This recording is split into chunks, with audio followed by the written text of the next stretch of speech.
Have you ever stood before your sink, turned the tap, and watched clean water pour forth without a single thought? Have you wondered what it might mean to wake each morning knowing that water, simple, life-giving water, would require hours of your day, every ounce of your strength, and perhaps even risk your life? Tonight, we journey to a place where winter was not a season, but a siege, where frozen rivers became highways of ice, and where every drop of water had to be earned through labor that left your hands raw and your back bent. We drift into the world of frontier settlers along the Siberian taiga, where the cold descended like a quiet prison, and survival meant learning to read ice the way others read books. Before we step into this frozen world where water became precious as gold, I'd like to ask a small favor. If you find comfort in these quiet journeys through history's forgotten corners, please tap that like button and subscribe to Epic Boring History. It ensures you'll always have a place here in these late-night explorations. Leave a comment if you'd like. Tell me where you are right now, what time shows on your clock, whether you're wrapped in the deep stillness of night or greeting the soft edges of morning.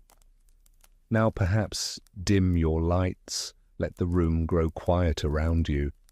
Maybe turn on a gentle fan for that steady, soothing hum, and let us begin our drift into the frozen past.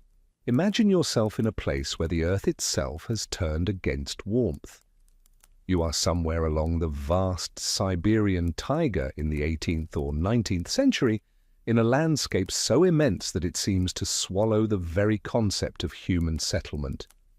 The forests here stretch endlessly, dense stands of larch and pine, standing like frozen sentinels in a world painted entirely in shades of white and grey. Rivers that once flowed with purpose have become silent roads of ice, their surfaces smooth and treacherous, their depths locked away beneath layers thicker than a grown man is tall. Your home, if you can call it that, is a half-buried zemlyanka, a crude dwelling carved partially into the earth itself, or perhaps a log cabin assembled with whatever timber you could drag from the forest edge. The walls are thick, but never quite thick enough, chinked with moss and clay that shrinks in the cold, creating gaps that let the wind whisper its frozen threats. Inside, a hearth struggles against the darkness, filling the single room with smoke that clings to everything, settling into your clothes, your hair, the very walls themselves. The air tastes of ash and damp wood, and even near the fire, your breath forms clouds that hang in the dim light. It is still dark when you wake, though dark is relative here. The winter sun, when it appears at all, barely climbs above the horizon before beginning its retreat. Your body knows before your mind fully wakens that something is wrong, a dryness in your throat, a thickness on your tongue. The water pot beside the hearth is empty, save for a thin skin of ice clinging to its bottom. Yesterday's supply, carefully rationed, has run out, and the day's first task announces itself with the weight of necessity. You lie there for a moment longer, feeling the cold radiating from the walls, from the floor, from the very air you breathe. Your muscles ache with a weariness that never quite leaves, the accumulated exhaustion of countless days exactly like this one. But thirst is not a thing you can ignore, not when your family depends on water for everything. Drinking, cooking, washing, even feeding the fire properly requires moisture to keep the wood from burning too fast. You must rise, must dress in layers of wool and fur that never feel sufficient, must prepare yourself for the morning's battle. The decision comes, do you revive the dying fire first, coaxing it back to life with precious kindling, or do you venture out immediately while some grey light still touches the horizon? Each choice carries its own burden. Delay too long and darkness will make the ice even more treacherous, but leave too soon and you'll have no warmth to return to. You choose to go now while your body still remembers the small heat of sleep. The layers go on slowly, wool against skin, then leather, then fur. Each piece stiff with cold, resistant to movement. Your boots are perhaps the worst part. The leather frozen solid overnight, requiring you to work your feet in gradually, feeling the material crack and protest. Inside you've layered cloth and dried grass for insulation, but you know from experience that within an hour, snow will find its way in, melting against your skin before freezing again. The door, really just rough planks bound with iron, resists opening, ice having sealed it during the night. You must throw your shoulder against it once, twice, before it gives way with a sound like breaking bones. Outside, the world has been remade in ice. Everything is white or grey, or that peculiar blue-white that snow takes on before dawn. The cold hits you like a physical thing, stealing the breath from your lungs, making your eyes water instantly so that the tears freeze on your lashes. The air is so dry it hurts to breathe, each inhalation scraping against your throat like fine sand. The settlement is quiet around you, other families still huddled in their own struggles, their own small wars against the cold. Smoke rises from a few chimneys, thin grey columns that dissipate quickly in the frozen air. You know where you must go down the slope, through the birch stand, to where the river bends and creates a deeper pool that freezes more slowly than the shallows. This is where the community maintains its primary ice hole, though maintain is perhaps too strong a word for the daily battle to keep it accessible. The path through the snow is already trampled by others who rose before you, but fresh snow fell in the night, filling the footsteps with powder that collapses under your weight. Each step requires effort, your legs punching through the crust, snow sliding into your boots despite your careful wrapping. The axe on your shoulder is a familiar weight, its handle worn smooth by countless hands, its blade dulled from striking ice day after day. You carry also a wooden bucket lined with pitch to prevent leaking, and a length of rope should you need to pull yourself back from the edge. The birch trees stand skeletal against the grey sky, their white bark peeling in strips that curl and twist in the wind. Ice coats every branch, creating a forest of glass that chimes softly when the wind moves through it.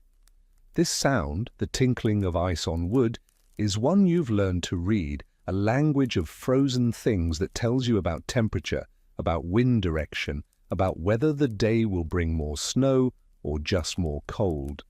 It's a constant whisper in the background of winter life, a reminder that everything here exists at the mercy of the freeze. You reach the riverbank and pause, as you always do, to study the ice. This is not a casual observation, but a necessary ritual, because ice is a living thing in its own way, shifting, cracking, growing thicker or thinner, depending on currents you cannot see. The hole from yesterday is there, but it has narrowed considerably, new ice growing inward from the edges, reaching toward the center like grasping fingers. Someone has already been here this morning. You can see the fresh chips of ice scattered across the surface, but the hole needs widening again. You approach carefully, testing each step, feeling for the solid thud of thick ice versus the hollow boom that means danger. The ice here is easily a meter thick, perhaps more, but there are always weaknesses, places where underwater currents have thinned it, where air pockets have formed. The other settlers tell stories in the long evenings, stories of men who broke through the ice and were carried away under the frozen surface, their bodies found weeks later downstream, preserved perfectly by the cold. These stories are told calmly, matter-of-factly, as warnings rather than entertainments. You kneel beside the hole, feeling the cold immediately seep through your layers, finding your knees despite the fur and leather. The ice is slick beneath you, and you must brace yourself carefully before beginning to work. The axe rises and falls with a rhythm you've perfected over the years, not too hard, which would send chips flying into your face, but hard enough to make progress. Each strike sends a shock up your arms, through your shoulders, settling into your back. The sound echoes across the frozen river, a sharp crack repeated endlessly, and you imagine it traveling down through the water below, disturbing fish that hang suspended in the current, waiting for spring. The ice chips away slowly, revealing the darkness beneath, and then suddenly you break through and water wells up, black and cold. You must work quickly now, widening the hole before the water begins to freeze again at the edges.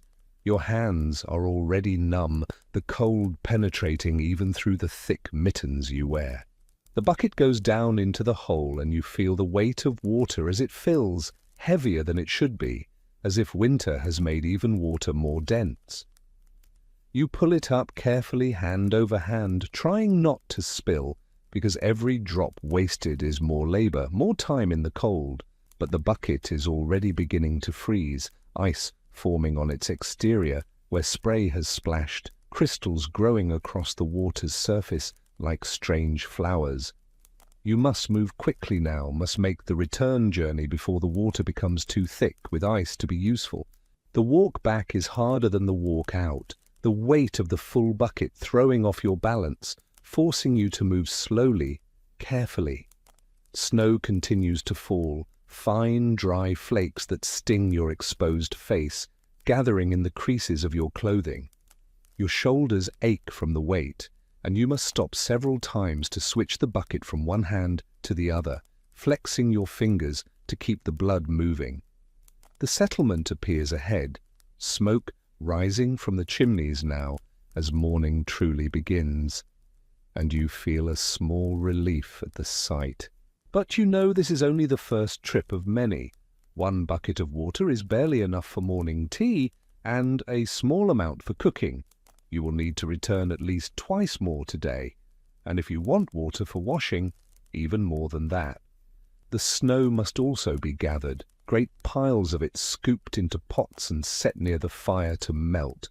But snow is deceptive. A pot full of snow melts down to almost nothing, and it tastes of smoke and dirt, flavored by whatever the wind has carried across the frozen landscape. Some families, those with the resources and the labor, cut blocks of ice from the lake and store them in pits dug deep into the earth below the frost line.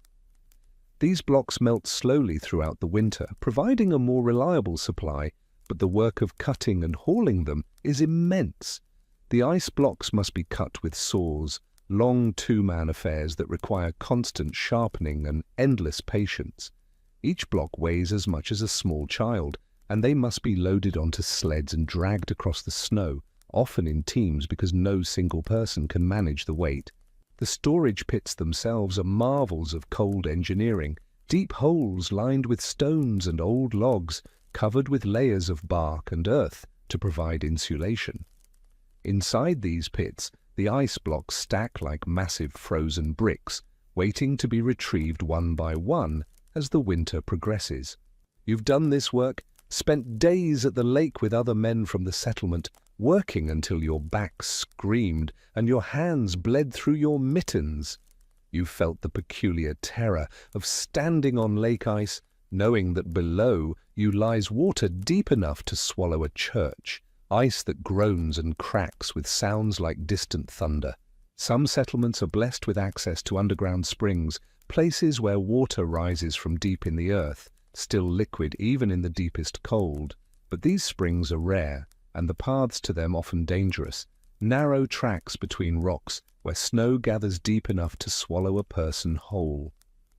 There are also predators to consider, wolves made desperate by the lean winter, bears that should be sleeping but sometimes wake hungry and disoriented.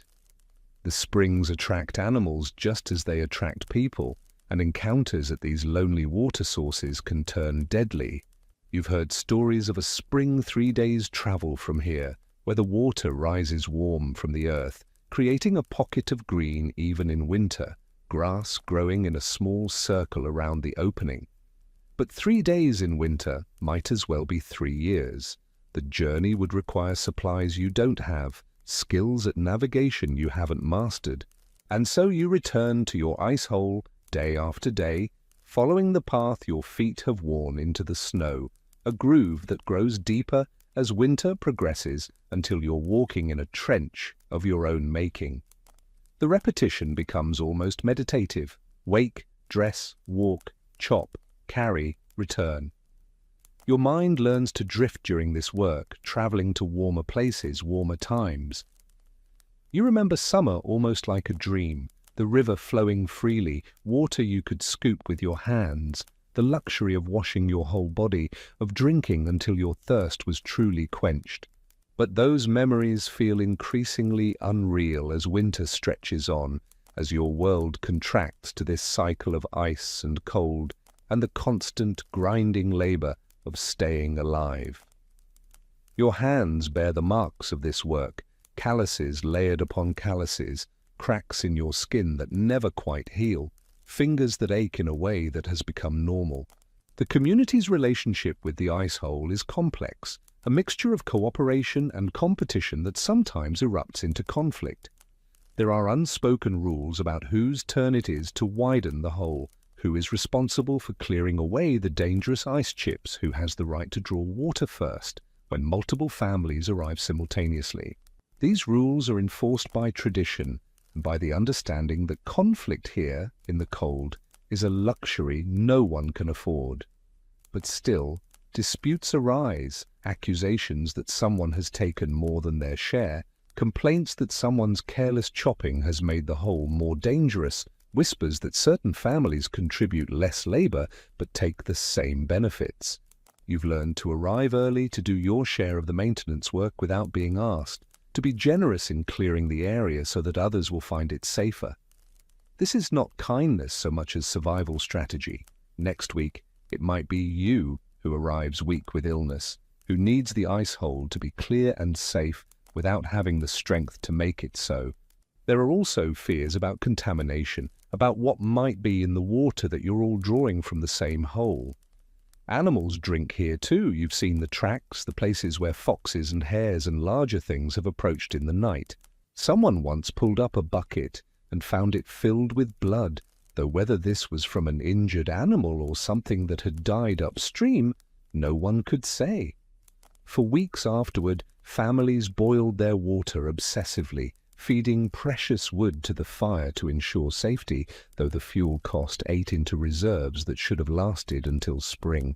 The taste of the water varies day to day, sometimes clean and sharp, sometimes carrying a mineral tang that makes you think of stone and earth, sometimes flavored with something organic and slightly unpleasant that you try not to think about too carefully. You drink it anyway because there is no alternative, because thirst is a more immediate threat than whatever subtle dangers might lurk in questionable water. In the evenings, after the last water trip of the day, you sit near the fire and melt snow in small pots, setting them close to the flames but not too close, because the thin metal can scorch and ruin. The snow hisses as it transforms, collapsing into itself, revealing how much air it contained, how insubstantial it truly was. A full pot of snow might yield half a cup of water, and that water must be strained through cloth because snow collects everything: dust, ash, pine needles, insect bodies from the previous summer. The straining cloth itself becomes a precious item, washed and rewashed until it's more whole than fabric, but you cannot afford to throw it away. The sound of dripping water becomes the soundtrack of your evenings, a slow and steady rhythm as ice melts near the hearth, as snow transforms in its pots, as condensation forms on the walls and trickles down in thin streams that you try to catch in cups.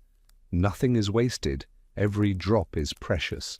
Your children, if you have them, learn early to be careful with water, to sip rather than gulp, to wash sparingly, to understand that the liquid in their cup represents hours of someone's labor.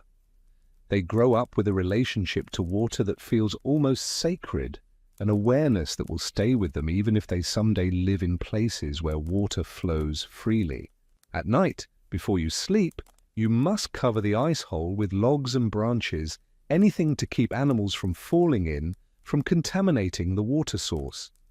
This covering must be solid enough to be effective, but light enough that you can remove it alone in the morning. You've known winters where someone forgot this task and the next morning found a frozen hare or fox in the hole, requiring the whole thing to be abandoned and a new one cut several meters away. The labor of cutting a new hole is substantial enough that such carelessness is remembered, becomes part of the community's oral history of grievances and lessons. Sometimes, lying in your dwelling at night, you can hear the ice cracking and shifting, great groans and booms that echo across the frozen river. The sound is like the earth speaking, and though you know it's simply the ice responding to temperature changes, expanding and contracting, there's something primal about it that never quite loses its power to unsettle. The indigenous people who live nearby, the Evenki, the Yakut, they have their own relationships with winter water, their own techniques passed down through generations that dwelt in this cold. You've watched them sometimes, seen how they test ice thickness by tapping with long sticks, listening to the sound it makes, reading information in those echoes that you cannot interpret. They know how to find water when the obvious sources are frozen solid, how to read the landscape for signs of underground flow, how to select snow for melting based on where it fell, and how the wind shaped it. Some of this knowledge they share, teaching the settlers tricks that mean the difference between survival and catastrophe. But much of it remains mysterious, a wisdom born of thousands of years in this place. You've tried to learn, attending carefully when an Evenki hunter demonstrates how to listen for water beneath ice, pressing your ear to the frozen surface, hoping to hear what they hear. But mostly you hear only your own heartbeat, the rush of blood in your ears, the sound of wind across the ice. Still, you try, because every piece of knowledge might someday save your life or the life of someone you love. You try because winter here is long enough that you must fill it with learning or go mad with the monotony. The work of securing water becomes the structure around which everything else in your life arranges itself. You cannot leave for more than a day without ensuring someone else will maintain your family's access to the hole, will cover for you in the rotation of labor that keeps the settlement alive. You cannot fall ill without creating a crisis, because if you cannot fetch water, someone else must do double labor, and there is no surplus of strength here, no margin for increased demands. The community holds together because it must, because the alternative is unthinkable, but the bonds are strained constantly by the simple arithmetic of survival. Your body changes over the course of the winter, muscles developing in patterns specific to this work, shoulders becoming broader and stronger, hands becoming tools in themselves, scarred and capable. Your gait changes too, adapting to the constant walking through snow, the careful balance required on ice, until you move differently than you did before you came to this place. The monotony of the task should perhaps be numbing, should dull your mind into a kind of stupor, but instead it does something stranger. The repetition becomes almost meditative, a space where your thoughts can wander while your body executes the familiar movements without conscious direction. You think, during these daily journeys to the ice, about time and how it passes differently here. Summer feels like a different life entirely, a warm dream that may never have been real. The future is unimaginable. You can plan only as far as tomorrow's water, next week's firewood.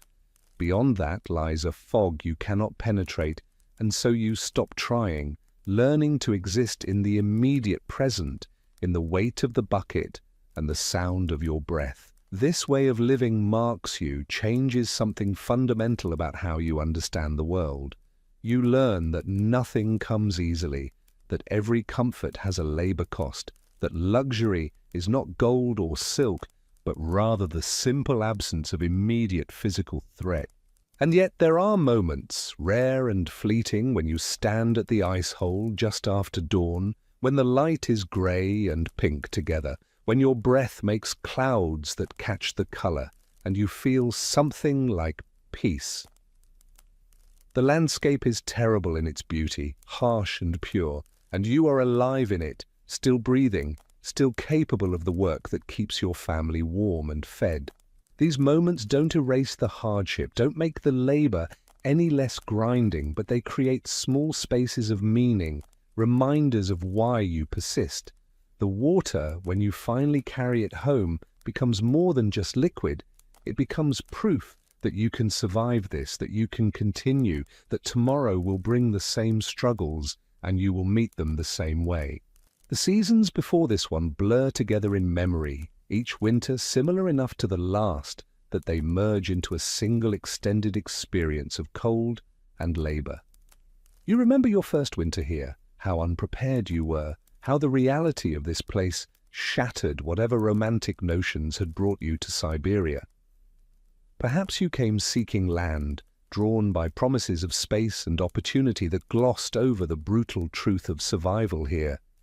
Perhaps you came fleeing something worse, or were sent here by a government that saw this frontier as a place to deposit the unwanted and the desperate.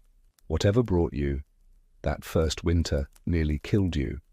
You remember not knowing how to read the ice, breaking through once in shallow water that soaked you to the knees, the panic of wet clothes in temperatures that could freeze flesh in minutes.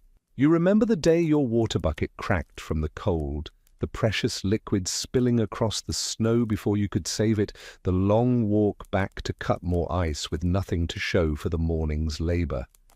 You remember the hunger that came when firewood ran short, and you couldn't keep the fire hot enough to cook properly, subsisting on half-frozen provisions that hurt your teeth and left you perpetually unsatisfied. But you learned, or you died. Those were the only options this place offered. You learned to check the bucket for cracks before filling it, to carry spare rope in case of emergency, to never venture onto river ice without testing it first with a long pole.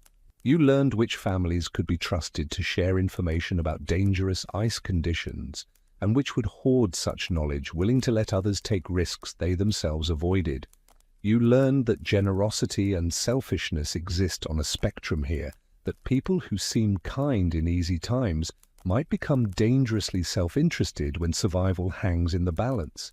The settlement itself has changed over the winters you've been here. Some families gave up after that first terrible year, loading their meager possessions onto sleds and departing in the brief summer, heading back toward civilization, or at least toward places where winter was less absolute. Others died, illness, accidents, the simple, accumulated stress of living at the edge of human endurance. Each loss is marked by a small gathering, words spoken over ground too frozen to dig, bodies wrapped and stored in the ice until spring, when burial becomes possible. New families arrive occasionally, drawn by the same desperate hopes that brought you here, and you see your younger self in their wide eyes, in their inadequate preparations. You help them when you can, share what you've learned, but you also know that some lessons can only be taught by the winter itself. There's a particular kind of exhaustion that comes from these winter months, different from the tiredness of a hard day's work in summer. It's a bone-deep weariness that accumulates day after day, the body never quite recovering before the next round of labor begins. Your sleep is heavy and dreamless, or filled with strange visions where you're always moving through snow, always cold, always searching for something just out of reach. You wake feeling as though you've worked through the night, muscles stiff and protesting, the cycle beginning again before the previous day has truly ended. The water trips become markers of time passing, each journey to the ice hole another small monument to endurance. You count them unconsciously. Today makes 3 this week, 57 this month, hundreds since the river froze solid in late October or early November. Each trip is simultaneously identical to and different from all the others. The path changes as snow accumulates or wind scours it away. The ice hole shifts position as old holes become too dangerous and new ones must be cut. The light varies with the season's slow progression from long darkness toward the eventual return of spring. You develop a detailed knowledge of the river's geography, could map it in your sleep, where the current runs strongest, where shallow spots create dangerous thin ice, where the bend creates a deeper pool that stays open longest. This knowledge is survival currency, as valuable as food stores or warm clothing. The other settlers watch the river too, each developing their own understanding. And sometimes you share observations, comparing notes about where the ice seems strongest this year, whether the hole is positioned well or should be moved. These conversations are technical, focused, stripped of unnecessary pleasantry, because energy itself is a resource to be conserved. Sometimes you encounter others at the ice hole, arriving simultaneously in the grey pre-dawn or the fading afternoon light. There's an etiquette to these encounters, acknowledging each other with a nod, perhaps exchanging a few words about the ice conditions, then working in parallel, each focused on their own task. Some families send their older children to fetch water, teaching them the skills young because there's no guarantee the adults will always be capable of the work. You see these children, serious-faced and determined, struggling with buckets that seem too large for their small frames, and you feel both pity and respect. They're learning what you've learned, that survival demands everything you have, that there's no room for weakness or complaint, that the work simply must be done regardless of how you feel about it. These children will grow up harder than children in gentler places, their characters forged by this constant negotiation with cold and scarcity. The social dynamics of the settlement revolve around water access in ways both obvious and subtle. Families with more adult members have an advantage, can send multiple people for water, can maintain better reserves, can afford to be slightly more generous with their usage.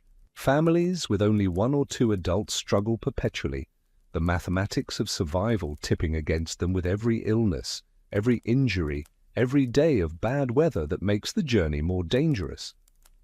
You've seen families fail this calculus, watched them grow weaker as the winter progresses, unable to maintain the level of effort required.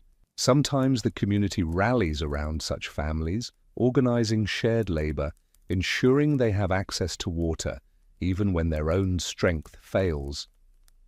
But this charity has limits, can only be extended so far before it threatens the survival of those providing it. The calculations are brutal and necessary. How much can you help before you endanger your own family? Where is the line between community responsibility and individual preservation? These questions have no easy answers, and different families draw the line in different places. You've made these calculations yourself, have felt the weight of deciding whether to help a struggling neighbor, knowing it would mean an extra trip in the cold, more time away from your own tasks, more strain on your already exhausted body. Sometimes you help, sometimes you don't, and either choice leaves you with feelings you'd rather not examine too closely. The ice hole becomes a kind of social center, the one place where everyone must eventually gather. Information is exchanged here, news of who is sick, which families have run short of supplies, where wolves have been seen, where the traders might arrive when the river thaws in spring. These conversations are brief, conducted in the cold with numb faces and stiff lips, but they're vital connections in a settlement where most time is spent in isolated struggle. You learn to read the signs of trouble in others, the slight hesitation before lifting a bucket, the way someone favors one leg, the telltale cough that might signal the beginning of illness. This awareness is partially compassion, but it's also strategic intelligence. Knowing who is weakening helps you understand the settlement's overall capacity, helps you anticipate when someone might need help or might no longer be able to provide it. The harsh truth is that individual weakness affects everyone, and you must track it the way a shepherd tracks the health of the flock. The bucket you carry has its own history, having belonged to someone before you, who either left or died, or simply wore it out and passed it on. Its wooden staves are scarred from countless impacts against ice edges, its metal bands slightly rusty, despite your efforts to keep it dry between uses. You've repaired it multiple times, replacing broken staves, tightening bands that worked loose, patching spots where the pitch lining began to fail. The bucket is as much a tool as the axe you carry, and you maintain it with the same careful attention, knowing that its failure at a critical moment could mean disaster. You've seen a bucket break at the ice hole, watched the water drain away as someone stood helpless, the long morning's work reduced to nothing by a single material failure. After that, everyone checked their equipment more carefully, understanding viscerally how thin the margin for error truly was. The rope you carry is another critical element, thick and heavy, rough enough to grip even with numb hands. You've practiced using it, dropping it through the ice hole and pulling it back, timing how long it takes, building muscle memory for an emergency you hope will never come. The rope has other uses too, securing loads on sleds, fashioning repairs, even serving as a guideline in blizzard conditions when visibility drops to nothing. Like everything else here, tools must be multi-purpose, must earn their weight in usefulness, because there's no space for single-purpose items in a survival economy. The settlement's collective knowledge about water and ice is vast, accumulated over years of trial and error, success and disaster. You've absorbed this knowledge gradually, learning from mistakes, your own and others, until the practices become instinctive. For instance, that the ice is weakest near shore where shallow water and shifting temperatures create instability. That clear ice is stronger than white ice, which contains air bubbles that compromise its structure. That ice sounds different depending on its thickness, the solid thunk of safe footing versus the hollow resonance that warns of danger. You know how to distribute your weight, how to move across questionable ice with small sliding steps rather than full strides. This knowledge feels almost mystical at times, as if you've developed a sixth sense for reading the frozen world. But it's simply experience, the accumulated weight of repetition, teaching your body and mind to recognize patterns, to respond appropriately without conscious thought. The winter progresses in its slow way, each day marginally different from the last, but the overall pattern unchanging. The ice hole must be maintained, water must be fetched, the cycle continues with mechanical regularity. You mark time by small signs, the angle of the sun when it appears, the depth of snow along the path, the thickness of ice at the hole's edge. These measurements are imprecise but sufficient, giving you a sense of the winter's progress toward its eventual end. Spring is still months away, an abstraction that feels too distant to hope for. Instead, you focus on today's water, tonight's fire, the immediate tasks that fill each moment with necessary purpose. The bucket goes down, comes up, goes down again. The ice chips away and regrows. The season turns with painful slowness toward the promise of spring. And every morning you wake to thirst, to the empty pot, to the knowledge that the day's first battle awaits you outside in the cold. This is your life now, measured in trips to the ice hole, in buckets carried through snow, in the small victory of returning home with water that will sustain your family for another few hours before the cycle must begin again. As the grey light fades and evening settles across the frozen landscape, let us turn our attention from the daily struggle to a single life, a man whose name appears in fragments of old settlement records and whose story has been preserved in the memories passed down through generations. His name was Serafim Andreevich, though most who knew him called him simply Seraphim, and he was born in a year that records do not clearly preserve, somewhere along the banks of a river that froze solid each winter. Seraphim's earliest memory, or so he told people in his later years, was of sound rather than sight, the peculiar music of water moving beneath ice, a gurgling whisper that only certain people seemed able to hear. His father had been a fisherman in the warmer months and an ice cutter in winter, a man whose hands were permanently scarred from a lifetime of working with frozen things. From this father, Seraphim learned to read ice the way other children learn to read books, to understand the language of cracks and colors, to know where the river ran fastest beneath its frozen shell and where it pooled in slow eddies. These were not lessons delivered formally, but rather knowledge absorbed through years of following his father onto the ice, watching how the older man moved, where he chose to cut, when he decided a spot was too dangerous. The settlement where Seraphim grew up was small, perhaps 30 families clustered along a bend in the river, where the forest opened slightly, allowing enough light for small gardens in summer.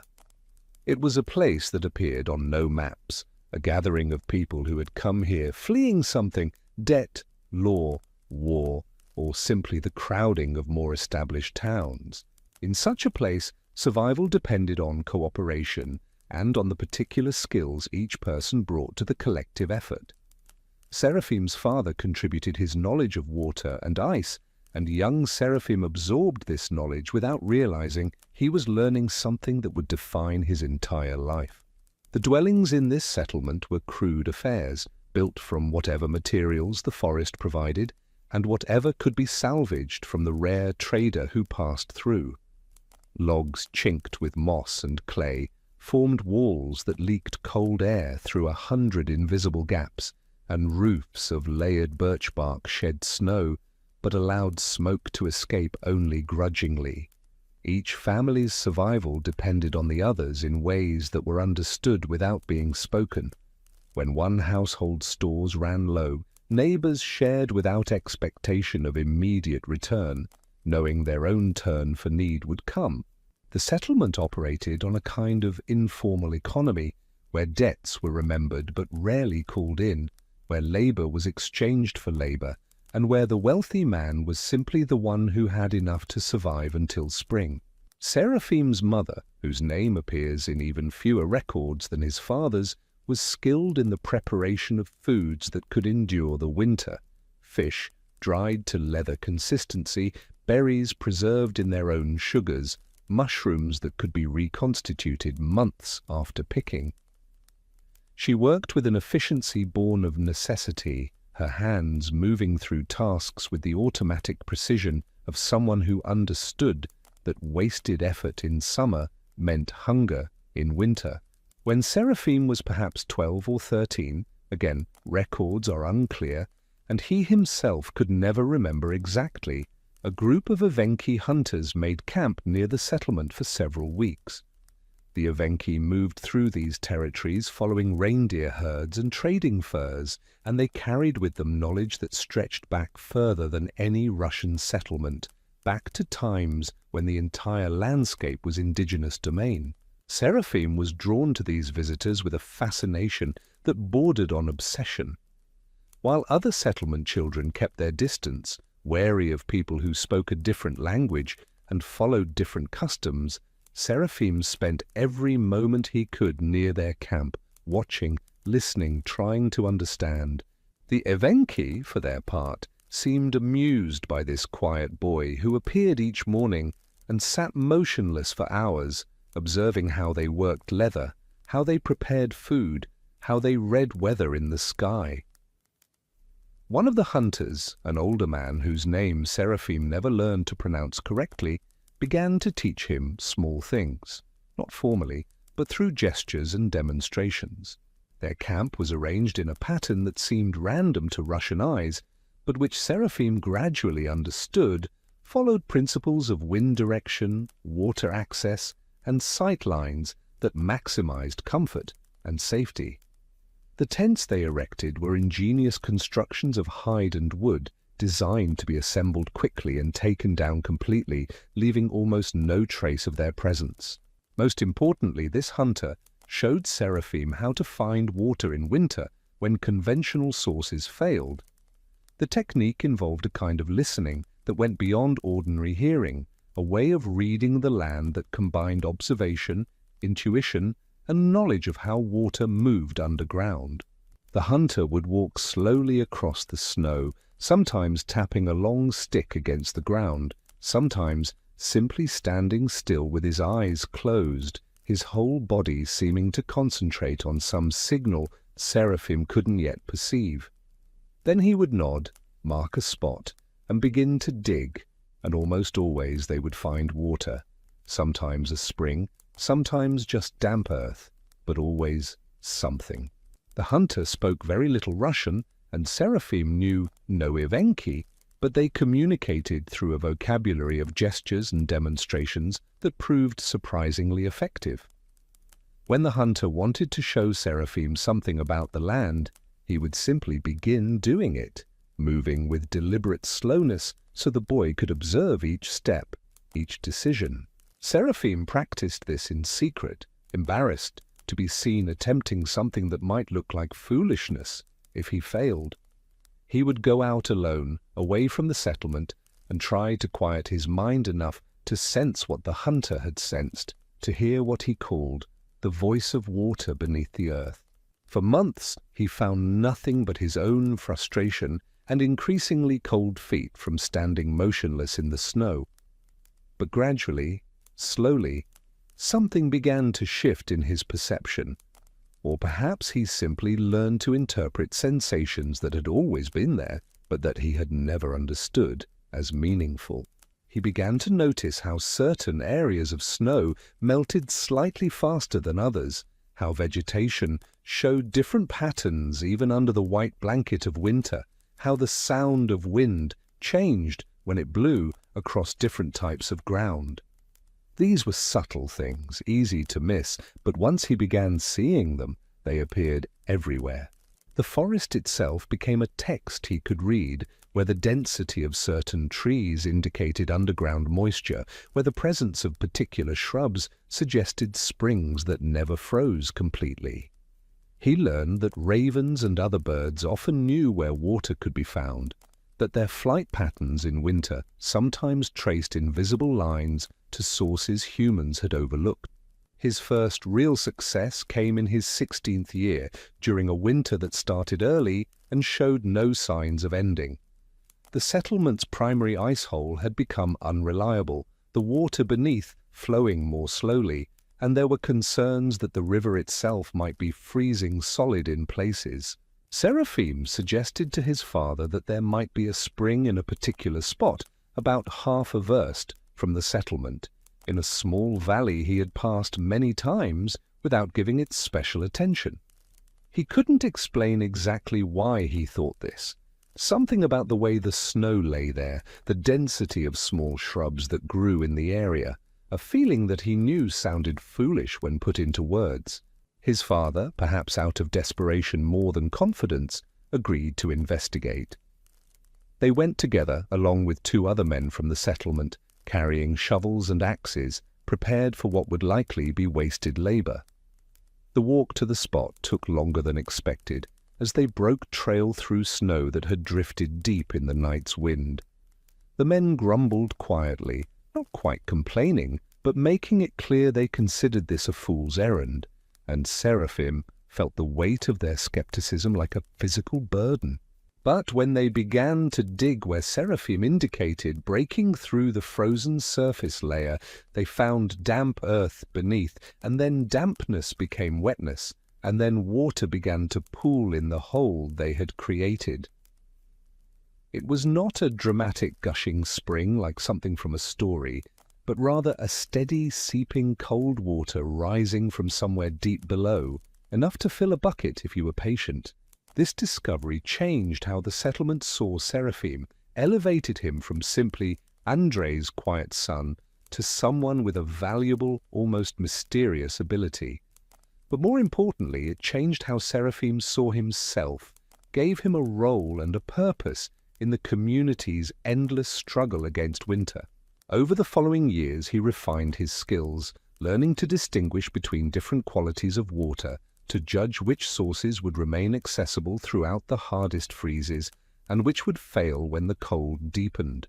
He could not always explain his reasoning, could not teach others to see what he saw, which gave his work an air of something almost magical, though he himself insisted it was simply observation and patience. People began to seek him out when their own water sources became problematic, and Seraphim would go to investigate, walking slowly around the area in question, sometimes standing still for long periods with his eyes closed, sometimes digging small test holes to examine the earth beneath the snow. More often than not, he could suggest an alternative location or a different technique that would yield better results.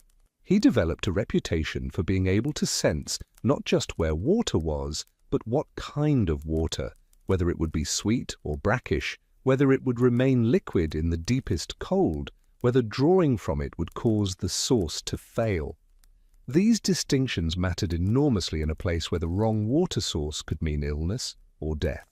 But Seraphim remained quiet about his abilities, almost shy, deflecting praise and refusing any special consideration. He continued to do his share of the community's labor, to chop ice alongside everyone else, to haul water and gather wood and perform all the ordinary tasks of survival. His youth passed in this manner, marked by the rhythm of seasons rather than by years. Each winter a test survived, each spring a reprieve earned. He grew tall but remained lean, his body shaped by constant labor into something efficient and enduring rather than impressive. He married at 24, a woman named Daria whose family had come to the settlement 3 years earlier, fleeing a failed harvest in a more southern region. Daria was practical and strong, with hands that could spin wool or gut a fish with equal competence, and she understood without being told that Seraphim's relationship with water was something fundamental to who he was. Their courtship had been brief and unromantic by the standards of more settled places, consisting mainly of working near each other during communal tasks, of exchanging practical observations about weather and work, of gradually realizing they suited each other in the ways that mattered here. Romance was a luxury for places where survival was assured. Here, compatibility meant recognizing a partner who would work beside you without complaint, who would share burdens without keeping tally. They had 3 children, though only 2 survived infancy, a son and a daughter, who both inherited something of their father's patient temperament, if not his particular gift for finding water. The family lived simply, even by the settlement's modest standards, in a small dwelling that Seraphim gradually improved over the years, adding a better chimney, reinforcing the walls, creating small innovations that made winter marginally more bearable. The son, named Andrei after his grandfather, showed promise as an ice cutter, but lacked Seraphim's intuitive sense for water. The daughter, Ekaterina, proved to have her father's patience, but directed it toward the cultivation of the small garden plots that fed the family in summer. Life continued in its rhythm of seasons, brutal winters, brief springs, summers spent in frantic preparation for the next freeze. Seraphim's reputation grew quietly, spreading to nearby settlements, and occasionally people would make the journey to ask for his help with their own water problems. He always went when asked, taking only modest payment, usually just food for the journey and perhaps some small useful item. He seemed to understand that his knowledge was not something to be hoarded or exploited, that in a place where everyone struggled, helping others was simply what one did. These journeys to other settlements gave Seraphim a perspective unusual for someone in his position, an understanding of how different communities adapted to similar challenges, how local conditions demanded local solutions. He would return from these trips with new ideas, small innovations he had observed that might work in his own settlement, techniques worth testing. Then came the winter that would define his legacy, a season that arrived early and with a ferocity that caught even the oldest residents unprepared. The first snows fell in what should have been late autumn, and the cold that followed was deeper than anyone could remember, temperatures that made exposed skin freeze in minutes, that killed animals in their dens and split trees with sounds like musket fire. The river, which usually maintained at least some flow beneath the ice, began to freeze solid, layer after layer of ice building, until the water beneath became almost inaccessible. The settlement's primary ice hole required more labor each day to maintain, and the water that came up tasted strange, thick with sediment, as if the river itself was dying. Maintaining the ice hole became a task that consumed increasing amounts of the community's labor, with men taking shifts throughout the day and night to keep it from freezing shut. The work was exhausting and dangerous. Men would return from their shifts with clothes frozen stiff, faces marked by frostbite, hands that had lost feeling and taken hours to warm. People began to fall ill with stomach complaints, fevers that came from drinking water that was no longer truly clean. The very young and very old were most vulnerable, and by midwinter the settlement had lost 2 elderly residents and 1 infant to sicknesses that seemed to come from the water itself. Desperation began to show in small ways. Disputes over the ice hole became more heated. Accusations flew about who was contaminating the water, who was taking more than their share, who was not doing enough to help maintain the access point. The social fabric that held the community together began to fray under the pressure of fear and sickness. Seraphim watched this deterioration with growing concern, knowing that something had to change, but uncertain what could be done. The techniques he knew for finding springs or underground water required being able to dig to test the ground, but the earth was frozen solid to a depth that made such exploration nearly impossible. He spent long hours sitting by his hearth, thinking, remembering the lessons from the Evenki hunter years ago, trying to recall if there had been any mention of what to do when all conventional sources failed. Daria would find him like this, staring into the fire, his hands idle, so unlike his usual constant motion, and she knew better than to interrupt these periods of deep thought. The answer, when it came to him, was not a sudden revelation, but rather a gradual assembly of different pieces of knowledge, a solution that combined what he had learned from the Evenki with techniques he had observed other settlers use for root cellars and food storage. He began to talk to the oldest members of the settlement, asking about deep pits, about how far down the frost line went, about whether anyone had ever tried to create a permanent winter well.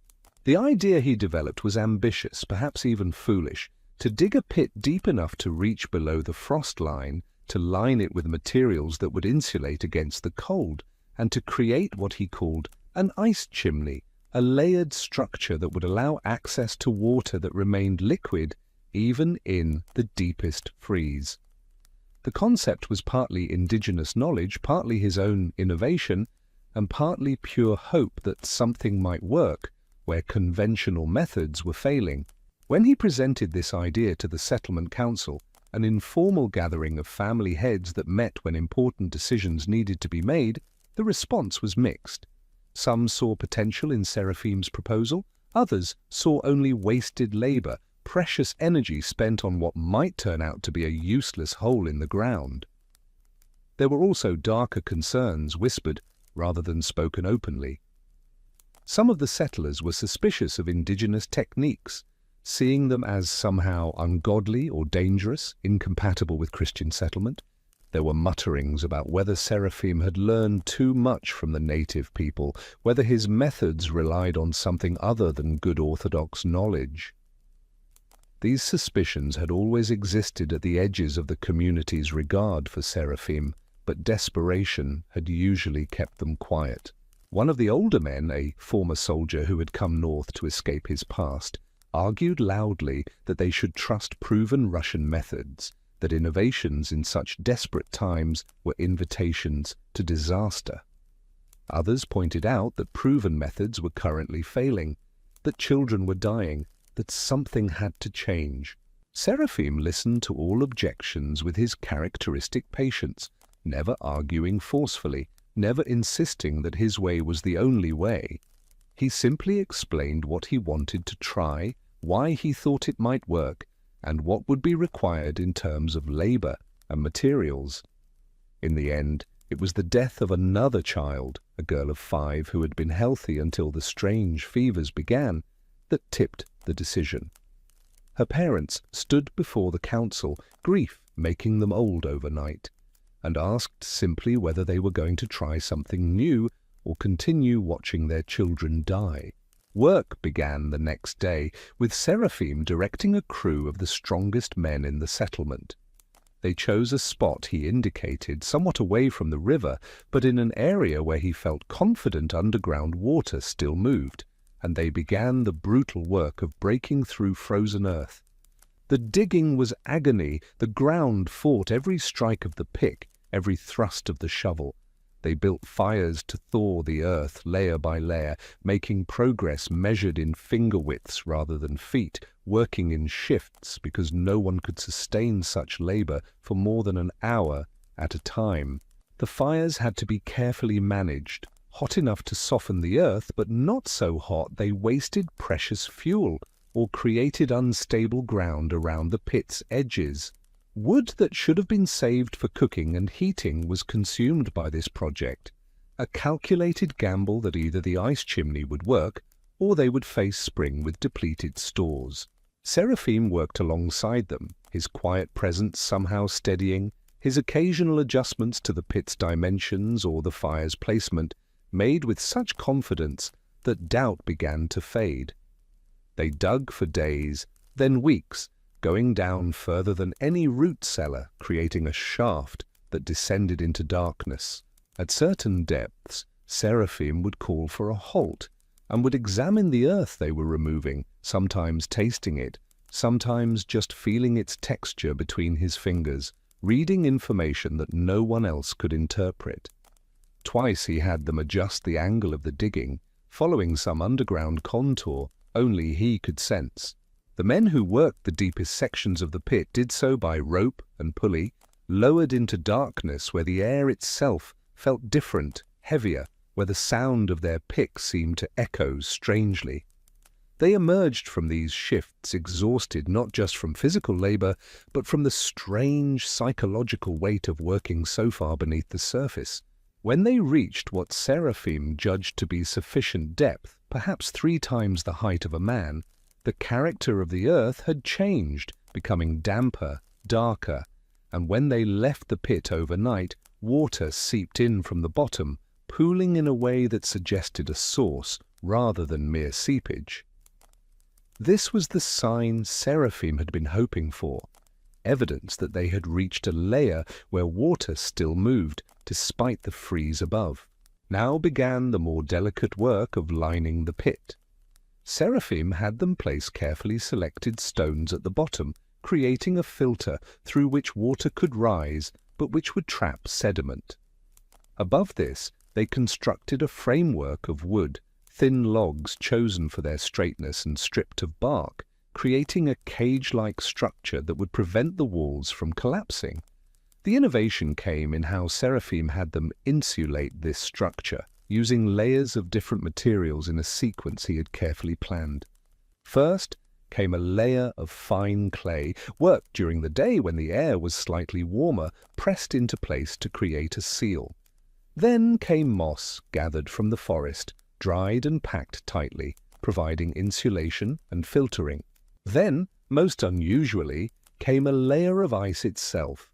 Thin slabs cut carefully from the river and fitted like tiles, creating a shell that seemed counterintuitive, but which Seraphim insisted would actually help maintain stable conditions in the chamber below. Finally, everything was covered with packed snow, layers and layers of it, creating a dome that would protect the entire structure from the worst of the wind and cold. At the top, they left an opening just wide enough for a bucket to pass through, covered with a wooden lid that could be removed and replaced easily. The entire structure, when complete, looked like a strange small hill, out of place in the flat snowscape around the settlement. For 3 days after completion, nothing happened. No water rose to a usable level, and Seraphim's critics began to speak more openly about wasted effort and foolish ideas. But Seraphim seemed unworried, explaining that the system needed time to settle, for water to find its way through the stone filter, for temperatures to stabilize within the insulated chamber. During these waiting days, the tension in the settlement was palpable, with people dividing into camps of those who believed the ice chimney would work, and those who saw it as a monument to misplaced faith. Arguments erupted over whether to continue maintaining the river ice hole with full effort or to conserve energy in anticipation of the new water source. On the fourth morning, when the settlement's water carriers went to check the structure, they found water pooled at the bottom of the pit, accessible, clear, and crucially still liquid, despite another night of brutal cold. The ice chimney, as people began to call it, was working. Over the following weeks, the system proved itself reliable in ways the river ice hole never had been. The water that rose from below was cleaner, untainted by whatever had been making people sick. The level fluctuated somewhat, lower during the coldest periods, rising again when temperatures moderated slightly, but it never froze solid, never became inaccessible. The settlement's health began to improve, fevers subsided, and gradually the atmosphere of fear and desperation began to lift. The relief was not immediate or dramatic, but rather a slow easing of tension, a gradual return to normal patterns of life. Children who had been kept close to hearths were allowed to play outside again, conversations turned from survival to future plans, and the constant undercurrent of fear that had marked recent months began to fade.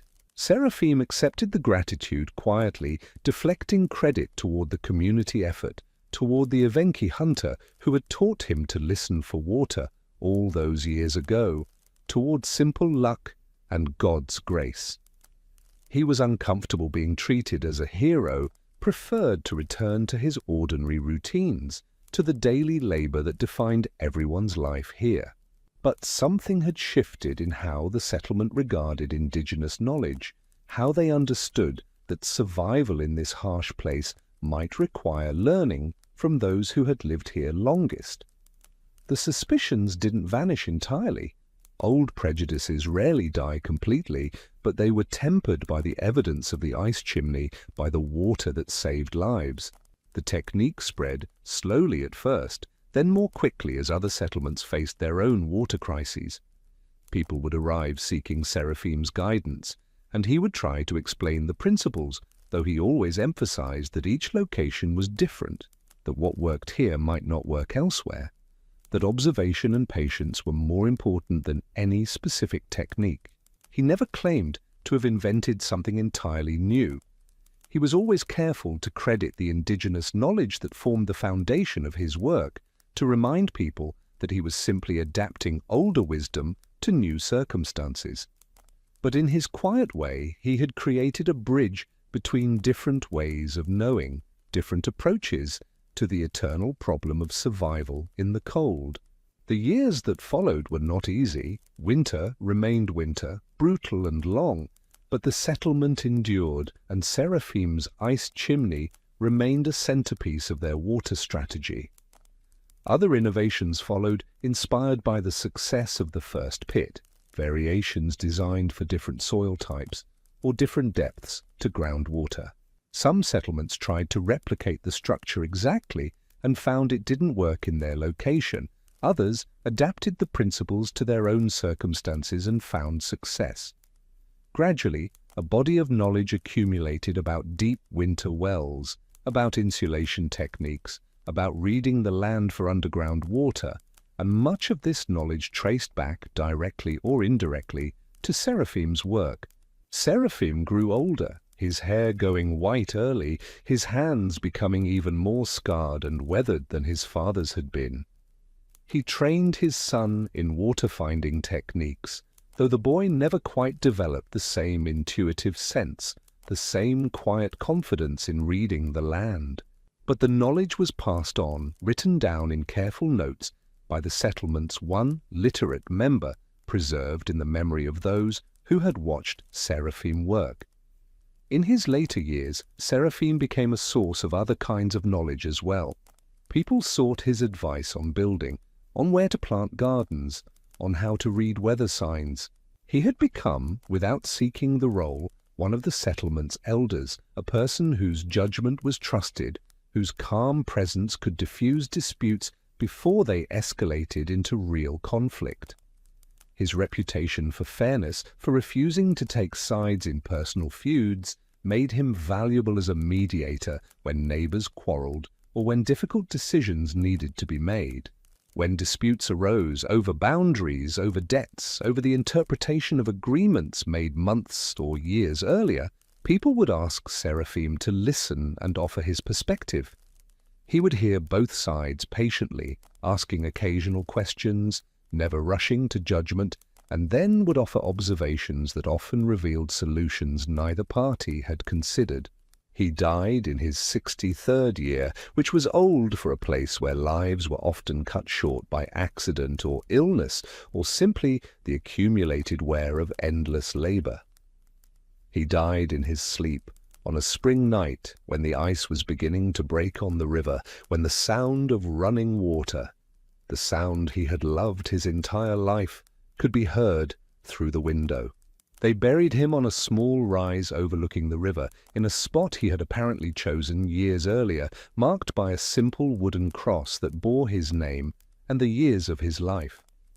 The settlement mourned him genuinely, recognizing that they had lost not just a skilled water finder, but a kind of anchor, a person whose steadiness had helped hold them together through countless difficult winters.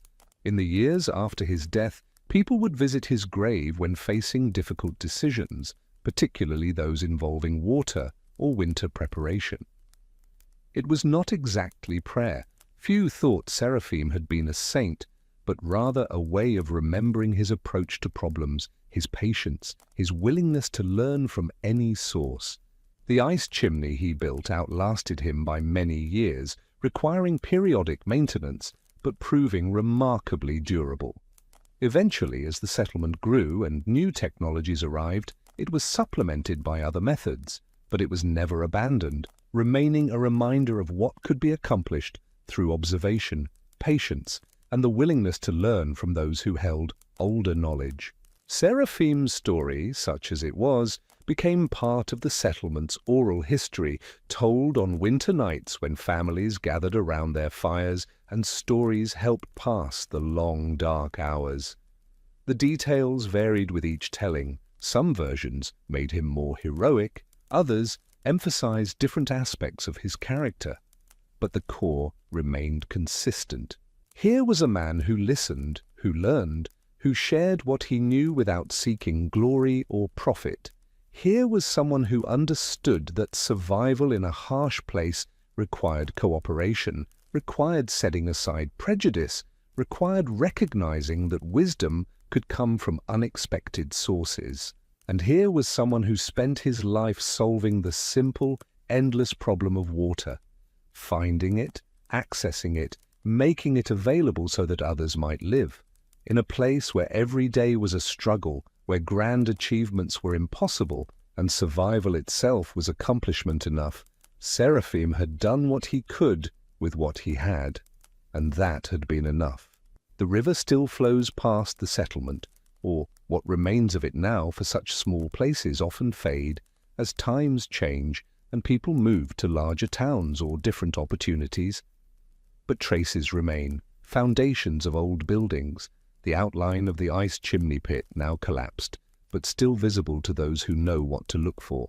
And somewhere, in the memory of the region, in the techniques still used by those who live in cold places, in the understanding that water in winter is never a simple matter, Seraphim's quiet contribution persists. Not as legend or myth, but as practical knowledge tested against the hardest teacher there is, the unyielding reality of winter on the frontier. Let us drift now into a different kind of territory, away from the documented lives and daily struggles, into the realm of fragments and mysteries, of questions that archaeologists and historians ask but cannot quite answer. Here, in the quiet spaces between what we know and what we can only wonder about, we find traces of winter water practices that speak in whispers rather than clear statements. In the permafrost regions of northern Siberia, excavations over the past century have uncovered structures that defy easy explanation, pits and channels and chambers whose purpose can only be inferred from their construction and location. Some of these findings date back centuries to periods before Russian settlement pushed into these territories, to times when only indigenous peoples moved through these frozen landscapes. One particular site, discovered in the early 20th century near the Lena River, consisted of a series of deep pits with carefully placed stones arranged in patterns that suggested deliberate design rather than simple utility.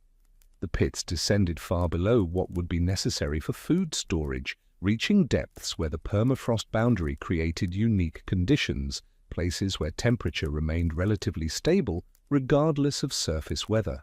What puzzled the archaeologists who first examined these structures was the presence of thin wooden tubes preserved remarkably well in the cold that seemed designed to channel water or allow air to circulate.